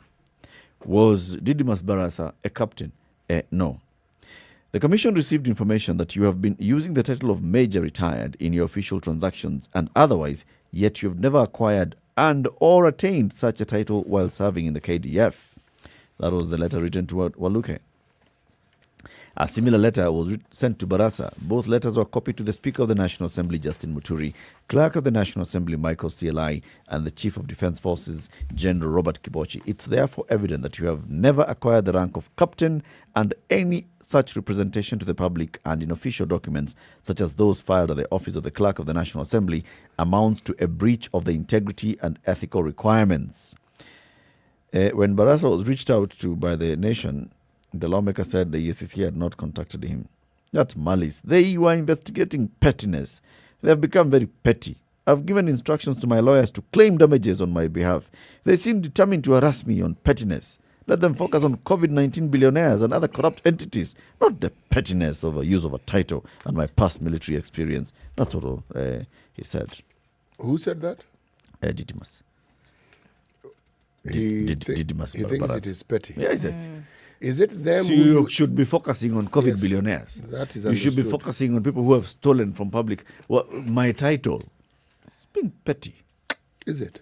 It's just petty. Is it? It's wasting the taxpayers' time and money. Okay. Why is it not petty, City? I'm actually asking where it is the pettiness on the non-pettiness of the issue comes in. That's really what I'm asking. That there are more important issues that can be because- discussed at this yes, point. Whether I did or did not retire from the military, or whether I was or not No, a captain. that he was in the is ministry an is not issue. in doubt here. Whether I was a captain or not is not an issue. Seriously speaking, don't we have other matters that we should be discussing right now, that we should be paying attention to? We do. We do. But I think the issue that is being discussed here is not his title. The issue that is being discussed here is a public officer, a public figure or public figures engaging in falsehood. That is actually what is being discussed. That is the issue. Yes. That's the issue, that you're misrepresenting yourself. Yes. That's the Knowingly and willfully. Yes. Misrepresent. You're coming to say that you rose to the rank of captain or rank of major when you served in the military, while you very well know that you were not a major. Can you imagine if today a serving military officer who was actually a captain goes around calling himself colonel? Or general. Yeah. It's an affront to Yeah. Junior officers are saluting it. Hey, I am general. and you're a captain. Yes, and you're just a captain. Okay. It wouldn't be the first time that members of parliament have misrepresented. If Look. that's what we're focusing on right now. Perhaps let me why don't I It draw a wouldn't be the first parallel? time. I mean, what are we talking about here? Like, it becomes an issue as though it's the first time occurrence. It's not, man. Why don't I It's draw a almost as parallel here? normal as the sun shines in the day. And perhaps look at a discipline in which the title is often very mixed. Okay, if you work in a health facility and you're wearing a lab coat and you're male, it is assumed You're a doctor. Yes, exactly. If you're wearing a lab coat and you're female, You're a you'll be nurse. called sister.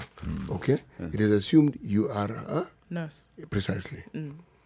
If you happen to be wearing a lab coat and you're selling sausages near that particular establishment, You're a Smokies vendor. Yes, Smokies vendor. You're also Daktari.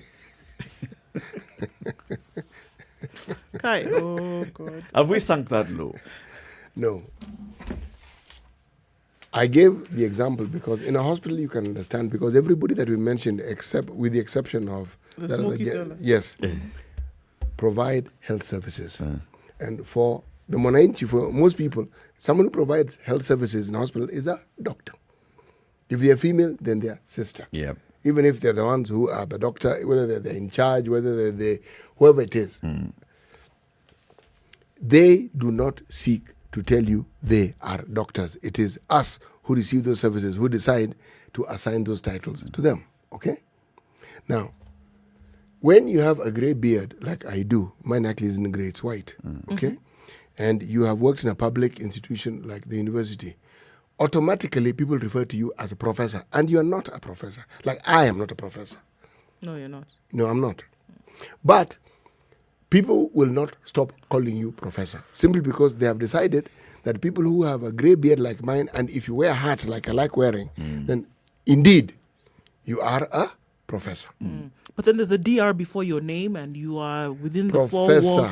You're within the four walls of a Professor. teaching institution, learning Professor. institution. You're a professor. There Now, can be.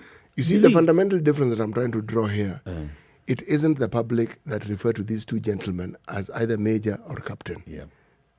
They yes. That, and I think that's where the issue is, the issue of integrity. Yes. Because even for those people in a healthcare center, if you just go to a health center and you find somebody wearing a lab coat and you call them Daktari, and they just stopped, you're in a hurry, so yeah, what's the issue? Or they direct you to the right office. That's Yes. fine. However, we also see this happening. Somebody works in a health facility as whatever, then they go back to the shags and they open a clinic, a health facility, a yes. health facility, and everybody knows, oh, this is Daktari. He works in PGH. Yes. Because he works in PGH, he's a doctor. He has to be a doctor. This guy will do everything. Including he will pluck teeth. He will do surgeries. He will prescribe medication, and yet he does not have the training. Now that is where now we're calling the misrepresentation, which is harmful. You know, I recall some islands on Lake Victoria that we provided services for. And I recall on a visit, the monthly visit, I came across somebody who I knew well because this person we had worked with, he was one of our community engagement personnel, okay? I don't know how that person eventually got to that island, but I know he came from somewhere near there. This particular person was a fully fledged doctor, according to those who came to. He was a community health worker. Health worker. Yes. But he was daktari. He did not have any clinical knowledge or training. None. Zero, none. He had actually been trained in community engagement issues. Not only was he providing health services, he was prescribing medication. Well, he's not the first one. Didn't we have somebody the other day who was providing surgical procedures? No, that guy, I have to doff my hat, because he was operating on people, and for some reason they didn't wind up dead. They actually woke up and went about their lives. Who knows where he got this knowledge? But you come in, you do a procedure, you have no medical training or certification whatsoever, but you're carrying out life-threatening surgeries on people, and you're getting away with it. So it's not the first one. This one, they even call you daktari because they see you. This is rampant. It As is. we're talking This is about this, yeah. it is the norm. Exactly. Go to any small village in this country and you will find a clinic and there's a doctor. According to the people there, this is a doctor. And he knows You very well. go He or she knows in very there, well. He's not. they will look at you. They will be able to understand what you're ailing. They will diagnose you. They will give you a prescription. They'll tell you, go and buy this medicine. No, actually, for this one now, what we need to do is I need to give you an injection. They will give you an injection, whatever. You're coming there, you have a toothache, they will remove your tooth. You come there, they'll tell you now this one we need to operate. Can you imagine? And they'll operate. This, as I feel it, is a lump, and we can remove the lump. They will remove it and put you under anesthesia and give you medication afterwards.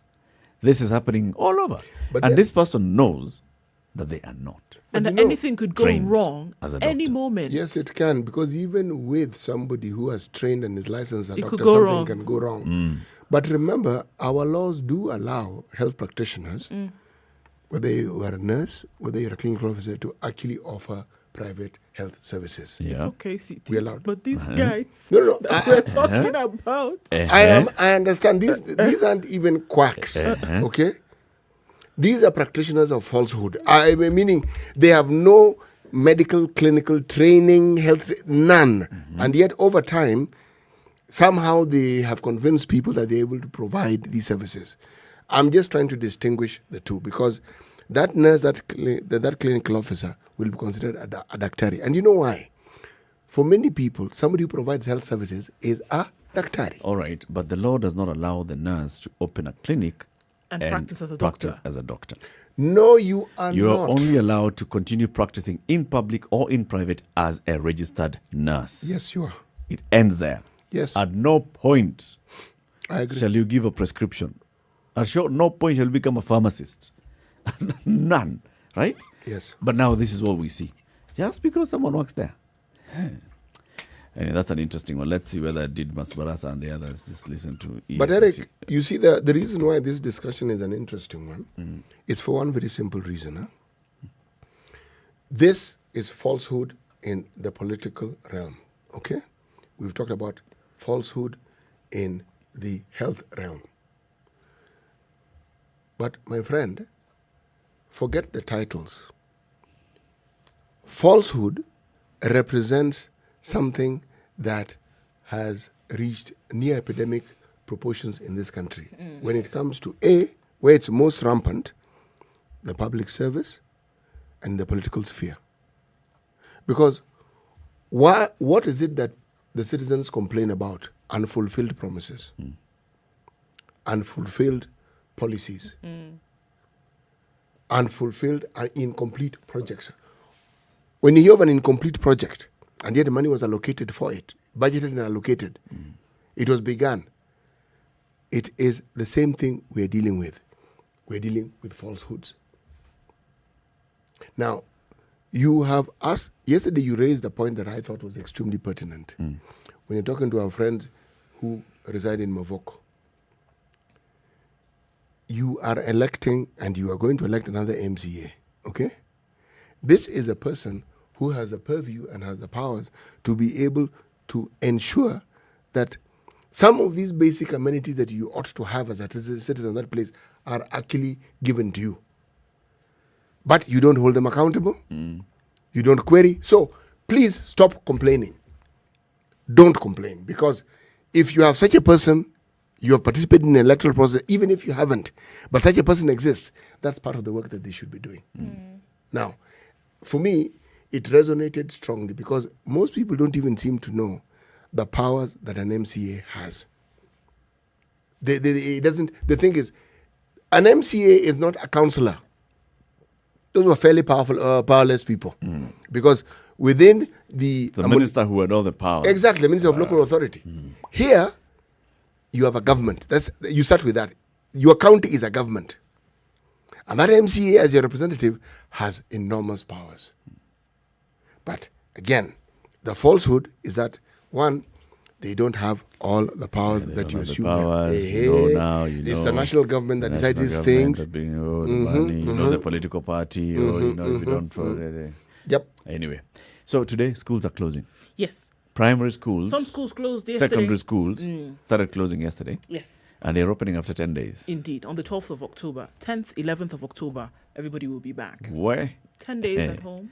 So maybe chalk it down to about 7, because for those who are traveling around the country, 1-2 of those days will be spent coming home, and then another one will be spent going back, right? And so 10th is a public holiday. 10th is a public holiday, indeed. So folks probably will be going back on the 11th to go back to school. There is heavy pressure on a lot of parents at this point because there are arrears today for this term that ends today. Right? There are school fees that will be demanded from parents by the 11th, 12th of October. So, in the next 10 days, there are certain things that now parents must do. Pay your school fees arrears, and then be prepared to send your children off to school again for the second term of this year. The cry is loud in terms of what's going to happen, how we're going to be able to make this happen. And there's a lot of pressure on parents right now to be able to have that done. All of this is happening in the midst of CBC. Will it continue? How will it be tweaked? Are we going to come back after the holidays and see that there will be any kind of changes? Or are we going with things as normal? That's for those who are in the CBC system. Everybody else continues. And then also remember that there is a set of students right now who is going to be going into an exam period come next year. All right? Next year, in the third term of this current school year, they will be being prepared for their examinations. That is... and that final term is the one that begins in? It begins in January. All right. The final term begins in January. So we're looking at, after April next year, another 9 months of the mishmash and another 9 months of the rat race. And then we get back in January 2023 into the normal scheme of things. But this situation where everybody's crying about currently, where you're paying fees back to back, where you're out of school for a very short period of time, is going to continue for another 12 months. We have a teacher on the line, Mwalimu Godfrey Kamau, joins us now. Good morning, Mwalimu. Good morning, sir. How are you? I'm very fine. How are you doing? We are very well. It's been a while. It has been a while. Moving up and down, it's the time of bees and rushing. Are you still in the same school? Yes. Good. So the term has come to an end, and the new one begins in about, 11 days' time. From the teacher and learner perspective, how has the term been? First of all, have you and your fellow teachers been able to adjust and to this shortened term?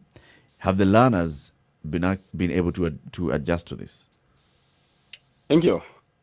If we look at the term that has just ended, or we end today, the complete month that we have been doing studies, August and September, full months, 2 months.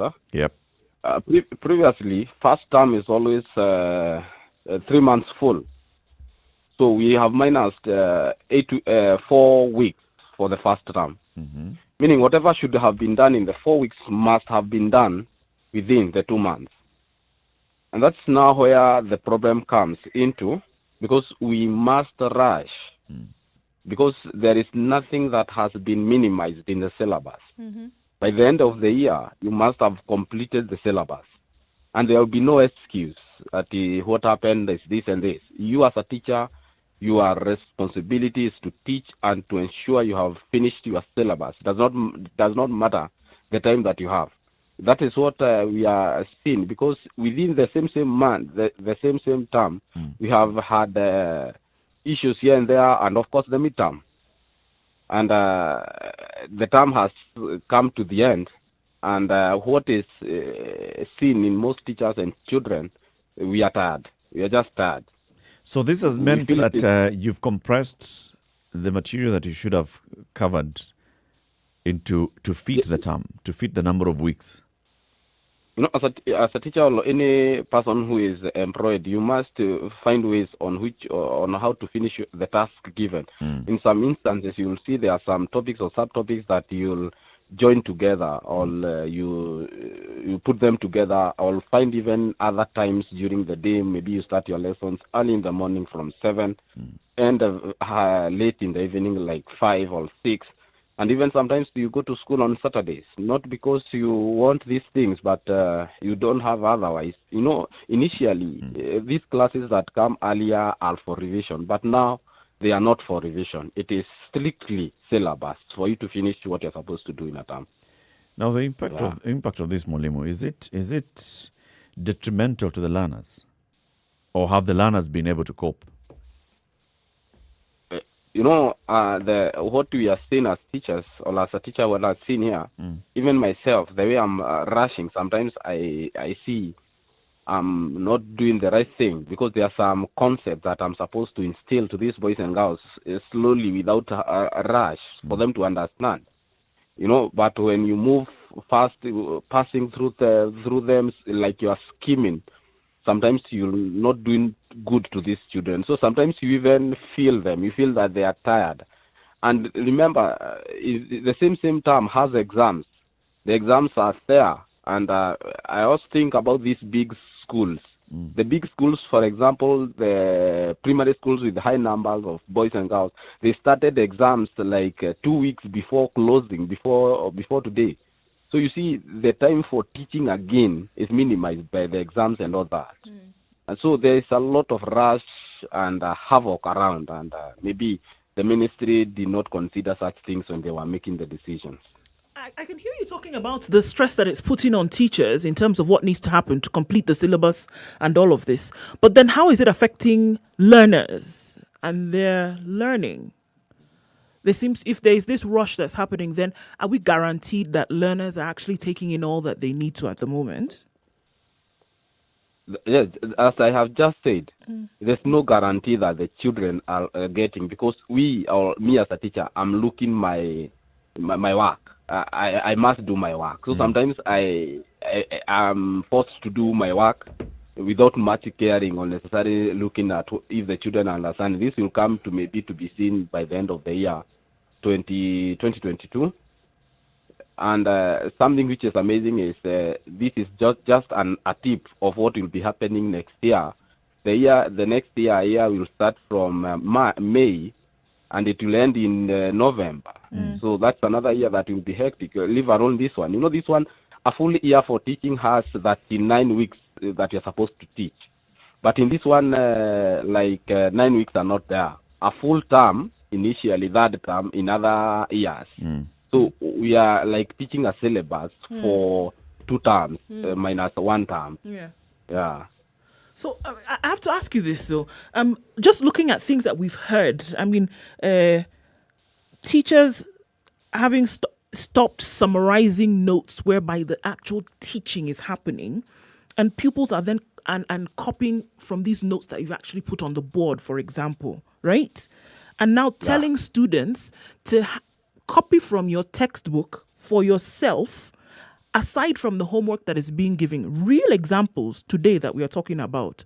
So teachers are not teaching from the books anymore or even writing on the board, but are basically telling parents or telling pupils to copy from the textbook, and that has now substituted teaching, aside from the homework that they have to go and apply. Is this because of the rush that you're talking about, or have we seen kind of like a drop in the seriousness with which teaching is being applied in schools? The issue of maybe learners writing notes on their own in high schools, for example, it's an obvious thing. But now it has come down to the primary school level. But it's not taking notes, Kamal. It is copying from the text into an exercise book. And that's what we're talking about rampantly. It's copying word for word into the books. It's not taking notes and internalizing the information. If such a thing is happening, then there's a problem, because as a teacher, you should know how you should do it. For example, myself, the notes that I use to write notes on the blackboard, I have just done them photocopies for my children, and that is what they are now doing. So instead of me wasting time with losing a whole lesson copy notes, so if we found it better to photocopy the notes that I teach they copy on their own time. Then during the lesson, then I teach and move on with the syllabus. But if there is a case of a teacher maybe telling children to copy word by word from the textbook, that is unprofessional. It's not supposed to happen that way. I think the teachers should maybe do what I do or what is supposed to be done, and give these children notes to photocopy. They will do that. Nowadays, because the life is that way, even the parents will still understand, and they will not bring problems. Parents are the others, asking them for money. This is another term that is starting, there's that havoc, school fees and all that. So parents are pushed everywhere. CBC is requiring a lot. CBC is asking parents to bring, when I teach you, a lot of printouts and all that. And so even the parents themselves are feeling the pain and the pinch. It's not only for the teachers, all of us. Mwalimu, thank you for sharing your own perspective and experience in what is happening in schools, and especially as the schools come to an end. Asante for speaking to us. Asante sana. God bless you all. God bless you. After the break, we want to hear from you. So children are coming back home. The learners are coming back home for a short holiday. There'll be a new term, new school fees, but also as they come home, are you concerned about the quality of education that they've been getting? Because this is a compressed year, therefore it's a compressed and speeded up learning. Does it have an impact? Are you concerned about this? Let's hear from you. It's 0719 012 600, 27 minutes to 10.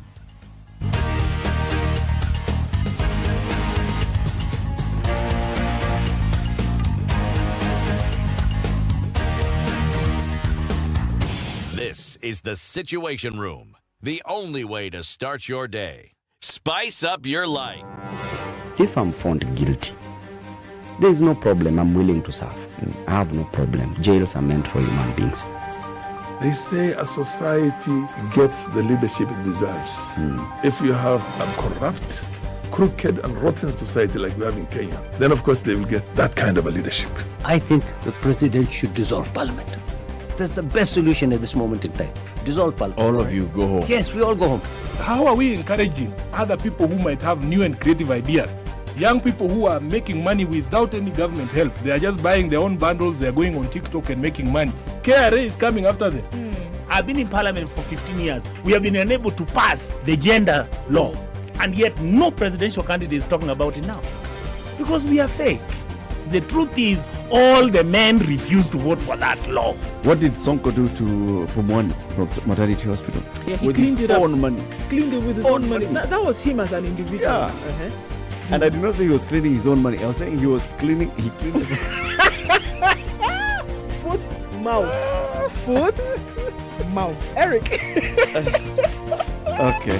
The Situation Room, Kenya's biggest conversation. Okay, there's a sprinkle in parts of Nairobi, 18 degrees, highs of 24 and lows of 14 today. Partly sunny conditions in Nakuru at 19, highs of 27 and lows of 15. It's raining in Nyeri as well, 15, highs of 22 and lows of 13. Seems Eldoret did not get the memo. It's 19 degrees and sunny all through, highs of 24 and lows of 14. Into Mombasa, Light rain in some parts, 28, highs of 30 and lows of 24. And Malindi is mostly cloudy at 29, highs of 30 and lows of 24. In Kisumu, it's also raining at 24, highs of 30 and lows of 20. Kakamega, sunny conditions at 25. We'll see highs of 27 and lows of 16. Into Uganda, in Kampala, it's mostly sunny, highs of 28 and lows of 19. And Dar es Salaam, raining at 27, highs of 30 and lows of 22.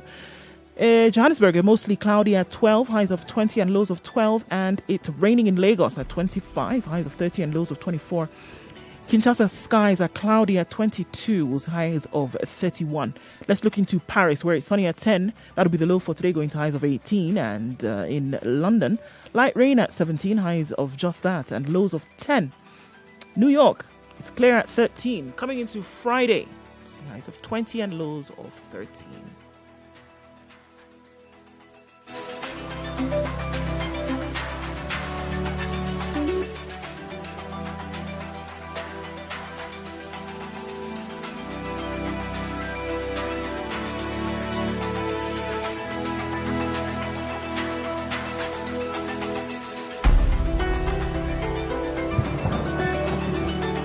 Okay, so it still seems to be dulling down in some parts. Ngong Road is not as crazy as it was before, but guess what? It's still crazy on Uhuru Highway. It's madness outbound and inbound as well, as you're trying to get onto or off of Haile Selassie roundabout today. Landis Road, my goodness, what happened there? Blinked and open your eyes and voila, there's traffic all the way to the Kamkunji roundabout, and it doesn't seem to be letting up anytime soon, so that's one to watch out for. That Aerodrome Road, much better now for those who are spilling off of Langata Road coming from the Timor roundabout. Bagathi Way looking good as well, a little bit of traffic as you get to the City Mortuary roundabout, then past to Community. Let's take a look at the Thika Superhighway, and what do we see? Traffic. Before it was looking better, but I guess other people who had not woken up earlier just did that. And so that's going to be there for a while. Through the morning, won't you talk to us? SpiceFM KE on Twitter. Text 40127. Chilled Spice.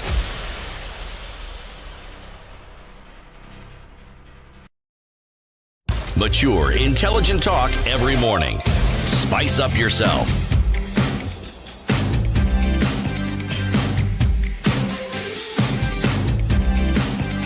Mornings done right. 94.4 Spice FM, Nairobi. Our Kenya's biggest conversation. Happy World Smile Day, this first day of October 2021. Is there something to smile about? Children are closing school, they're coming home, and in about 11 days' time, you will be sending them back to school with school fees for second term. We have opened up the phone lines so we can hear from you parents. First of all, the issue of school fees and the pressure that is having on you. Just give us your own experiences, and also whether you feel that the children are actually getting quality education. With all this, are they able to cope? Are they able to get what they ought to be getting? Let's go to the phone lines. We have Abdi on the line. Good morning, Abdi. Hi, morning. How are you guys? Very well. Good morning. Mine is about the Weshimio.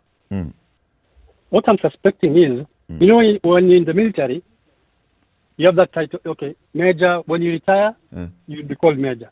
But if you are sacked or dismissed, then the title, you lose it. The title is also taken away. Yeah. So I'm suspecting they're using the title, and maybe on the background, they were sacked or something. Yeah. Have a good day. Thank you, Abdi. You know, that's the reason? Yeah. Okay. It could be very many reasons. Well. One after the other. City, what do you think about, this, as a parent, having to deal with COVID and all the COVID times, but also as a parent, knowing that you're responsible for your child's education, understanding that they stayed home for, how many months were they? 10 7 months. or 9? 10? 9 months. 10. 10 months at home, no learning. This is an opportunity for them to catch up. How do you balance those? It's a very tough balancing act. And one of the things that has to be emphasized repeatedly is an open channel of communication between the schools and the parents. Now, if there's a parents' association, what we used to call a parents-teachers association, it has to be a constant conversation. Because part of this conversation has to do with the fees that parents have to pay. Because when schools open, the schools will expect parents to pay the fees. But one of the things that schools have shown is even if there is a problem, if you go to have a conversation, you can come up with a payment plan that you can agree on. Indeed. If the payment plan hits headwinds, you can still go back and have a different conversation. The things that schools want to understand is that payment is being made and money is being made regularly. Because remember, schools also have plans. It's not as though the money is for fun. They need it. There are things they need. For the school to run as it ought to, that money has a need to be paid. It is something that has to be considered in the conversation. But that is one conversation. The other conversation is if the children are in boarding schools, every time schools close, yes, bringing them back, that's the easy part. Going back, they don't just go back empty-handed. There's a cost to taking a child back to school. Now, I've been thinking of some of the schools that have the misfortune of having fires gut down part of their building or gut several dormitory as in the school. And I'm thinking, you are not going to build another dormitory in 2 weeks. So what happens to these children? Remember, there were these children who came from areas that had suffered immensely, either from excessive rains, so there was flooding, or in some places that are next to Lake Victoria, what they call the backflow, still brings about flooding. One doesn't hear many stories of what happened to those schools and what happened to those students. But the learner has had a very difficult time, even before COVID got here. When COVID got here, it simply got worse. So one could argue the Ministry of Education have their work cut out for them. Indeed. But how does one resolve? These aren't issues that have an easy solution. They're issues that have to have an open channel for constant communication. But at the heart of that communication is the children must continue learning. I think as you talk about this, open conversation seems to be something that is quite difficult for a lot of people to have, because once you do go to have this conversation, what you do is that you're opening up yourself to, you know, the appearance of some kind of weakness that, you know, I've not been able to meet up here and here is where I'm having challenges. And to be able to share that challenge then exposes you in a manner that you may not necessarily be comfortable with. But right now, that is the only way to go.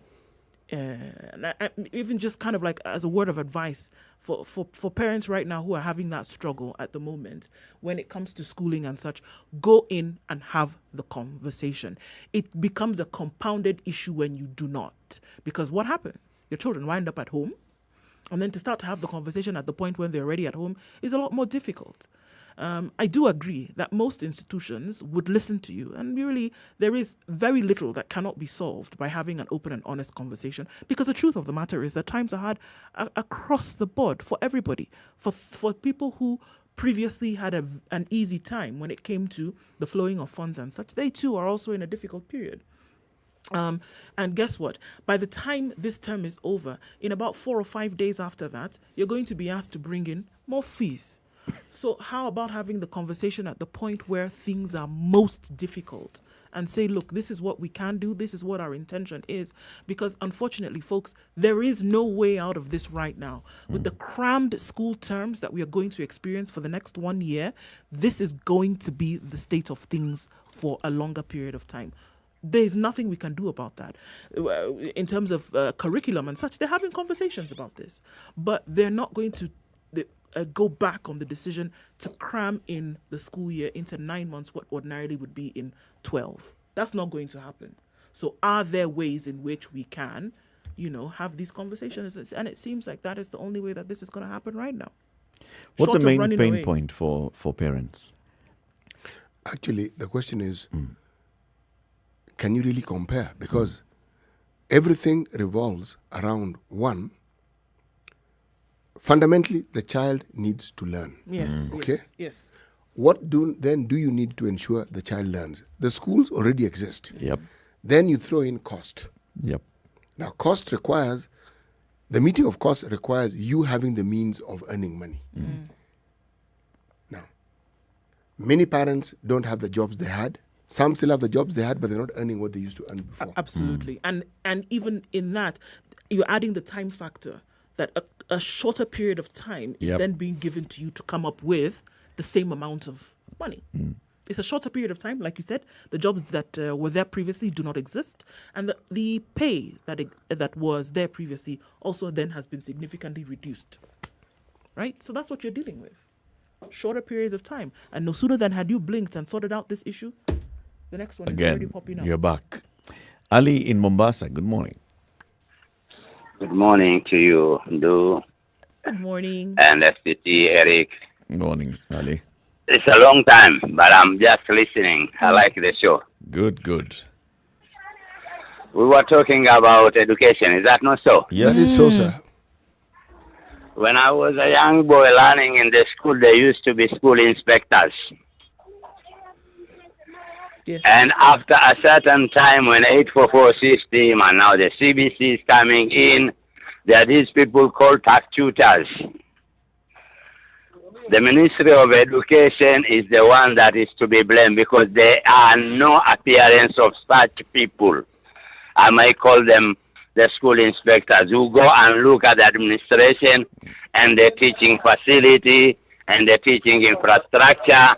You might be wondering today, there might be schools that do not even have laboratories and they are telling their students to take 3 sciences. Sorry. Somebody is laughing over there. Sorry, I couldn't resist that laugh because what you're saying is actually, I know this to be true. City, you have white beards like me. I'm old enough for that. Excellent. Because I'm the one who has closed that Standard 7 KCB, and then they came this 844, I don't know, whatever it was, in the Form 4 time. So you see, the problem is that, and the teachers do not have professionalism in their mind. The code of ethics or the code of conduct in teachers is 0 degrees. Wow. Hey. I'm telling you, I've been visiting schools. You're being unfair, Ali. Surely. You can say yes, some that's teachers. what I want to say. You could say some teachers, but really, you want to generalize and say that teachers have now lost professionalism? I'm telling you, they are there. Go to school, that is 75%. Those who pass are the ones who have been told to copy A to Z from whatever exam is coming. And we end up having wrong judges, having wrong doctors, having wrong lawyers. All of them are because they've copied from every bit of the exam. Ali, you don't seem to have a very high opinion of our education system.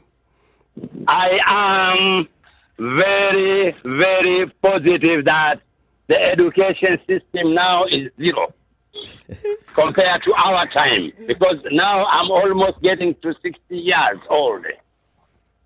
Are you a parent, Ali? Yeah? Are you a parent? Or a grandparent? I am. I'm talking from experience, my dear brother. I'm talking from my experience. I've been visiting my school. We are telling their extra classes when you go there.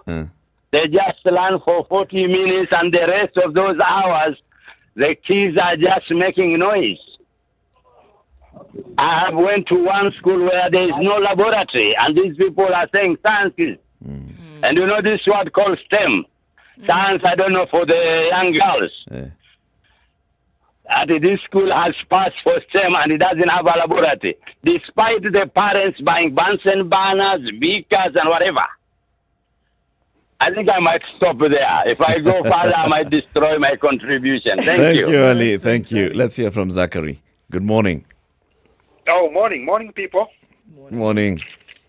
Oh, what would I do without the situation room in the morning? And everyone who is missing this program is missing a lot. Yeah, let me say this.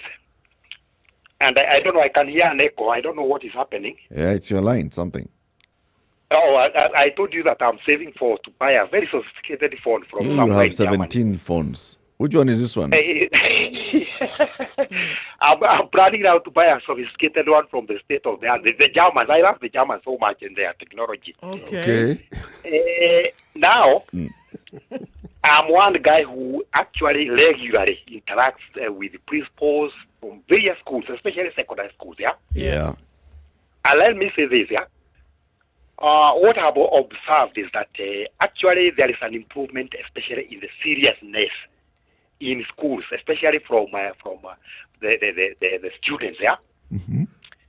You go to a school, you find that they are very busy. They know that they don't have time. They are having this what we call a crash programs, yeah. And I have found that in discipline cases has reduced significantly. And I want to thank all the principals in public schools because they have really done a lot. And Mr. Eric and Mwalimu Andrew there and our sister Do. Can I tell you one thing that I've heard from the principals? Please tell us. They are telling me that actually they are, I don't know, some of them are telling me that they are going for counseling, others are going for motivational, attending motivational the speakers. These guys who are calling motivational speakers, like me, I'm planning to become one, yeah? Oh, okay. Yeah, now... Why are they doing that? You know why they are you know why they are doing so? No, tell us. Especially during the times that Magoha used to tell people, principals, that you don't have to send kids home because of money. Yeah? These guys are managing accumulated debt from way back in 2018. Yeah, especially for essential suppliers like maize, like you. beans, even me. Yeah, but me, I try to tell them no. I'm supporting some grandparents, also my neighbor. I dish out to them, you know. Yeah. And so when I state my case, they actually can give me something. That is why I'm able to even can now buy for credit. But let me say this, yeah. I thank also the government because recently they have been setting the trench, the money that they are supposed to set. But I also call upon parents, anyone who is having a child in secondary schools, yeah.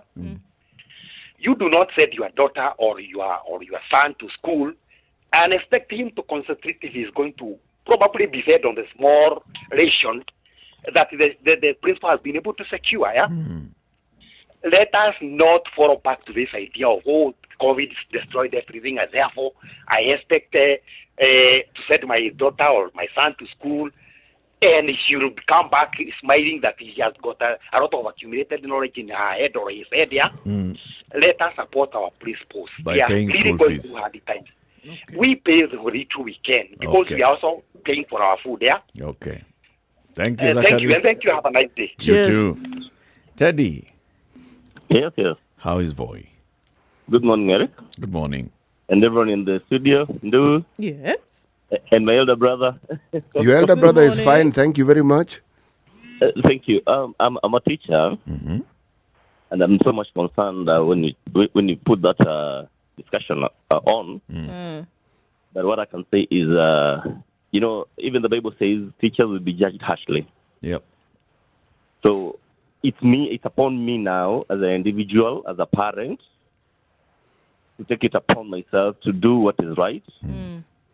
And not actually look at the government to push me. That's number one. Number two, as a parent, I do my part as a parent. I pay for school fees. I ensure my son is comfortable in school. He has everything in school because that is my duty.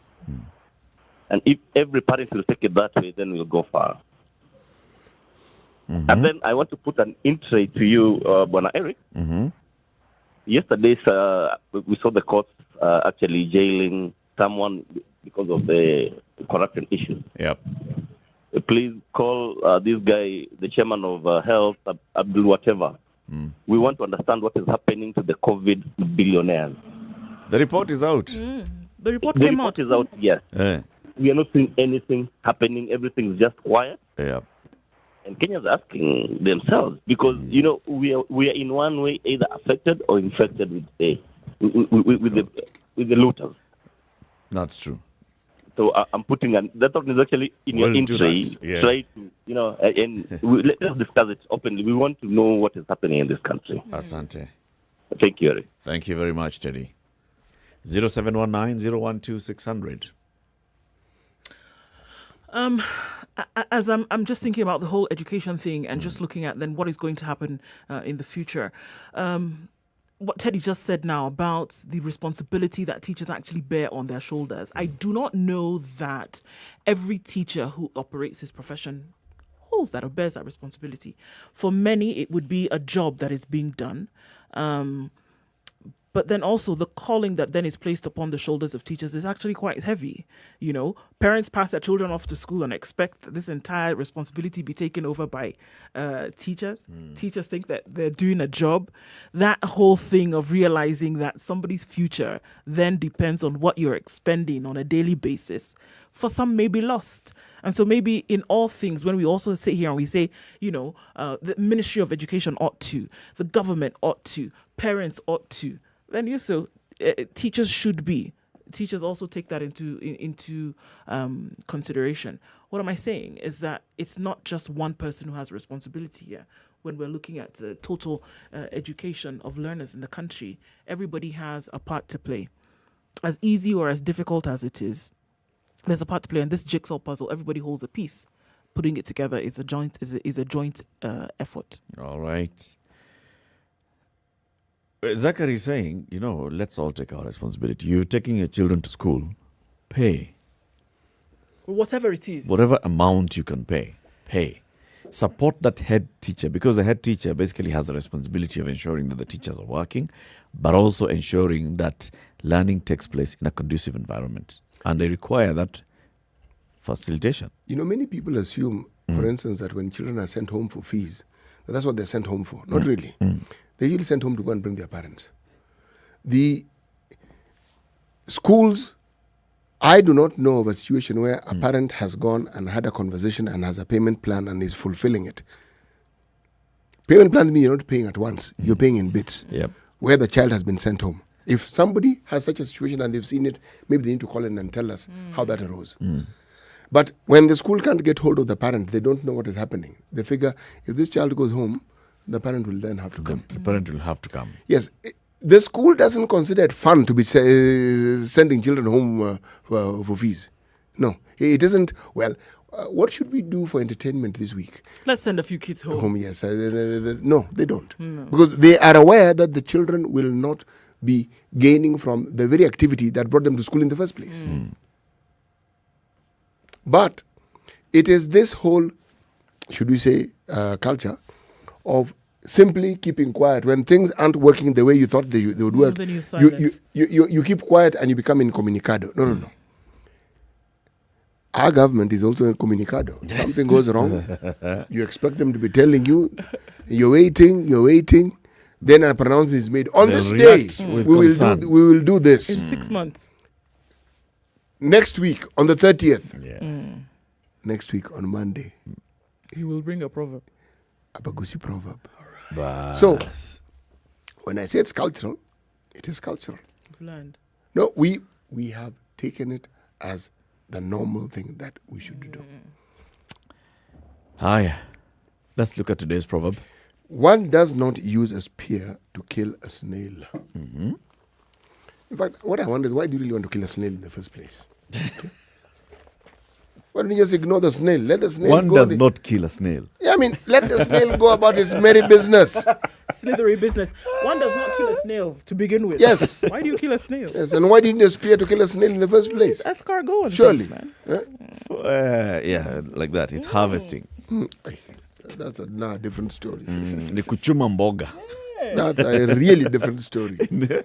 Kuchuma mboga. Next time you're going to tell me. If you consider that basically it's like going to catch chicken so that you can have chicken soup. Yes. You know, you talk about catching chicken. There's a generation of young people who do not know that chicken are chased after and caught and slaughtered. They know you have pieces of chicken that are sold in the supermarket and you buy those pieces. Yes. The live chicken with the feathers and the claws. It's not a thing for children nowadays. Oh, guys, have a lovely weekend. See you on Monday. Okay. Kenya's biggest conversation. Good morning. It's now 10 a.m.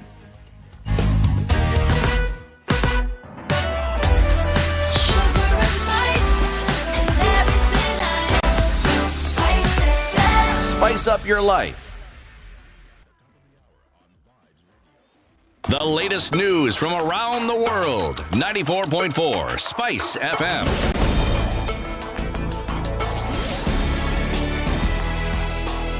This is Newswire. Dennis Aseto.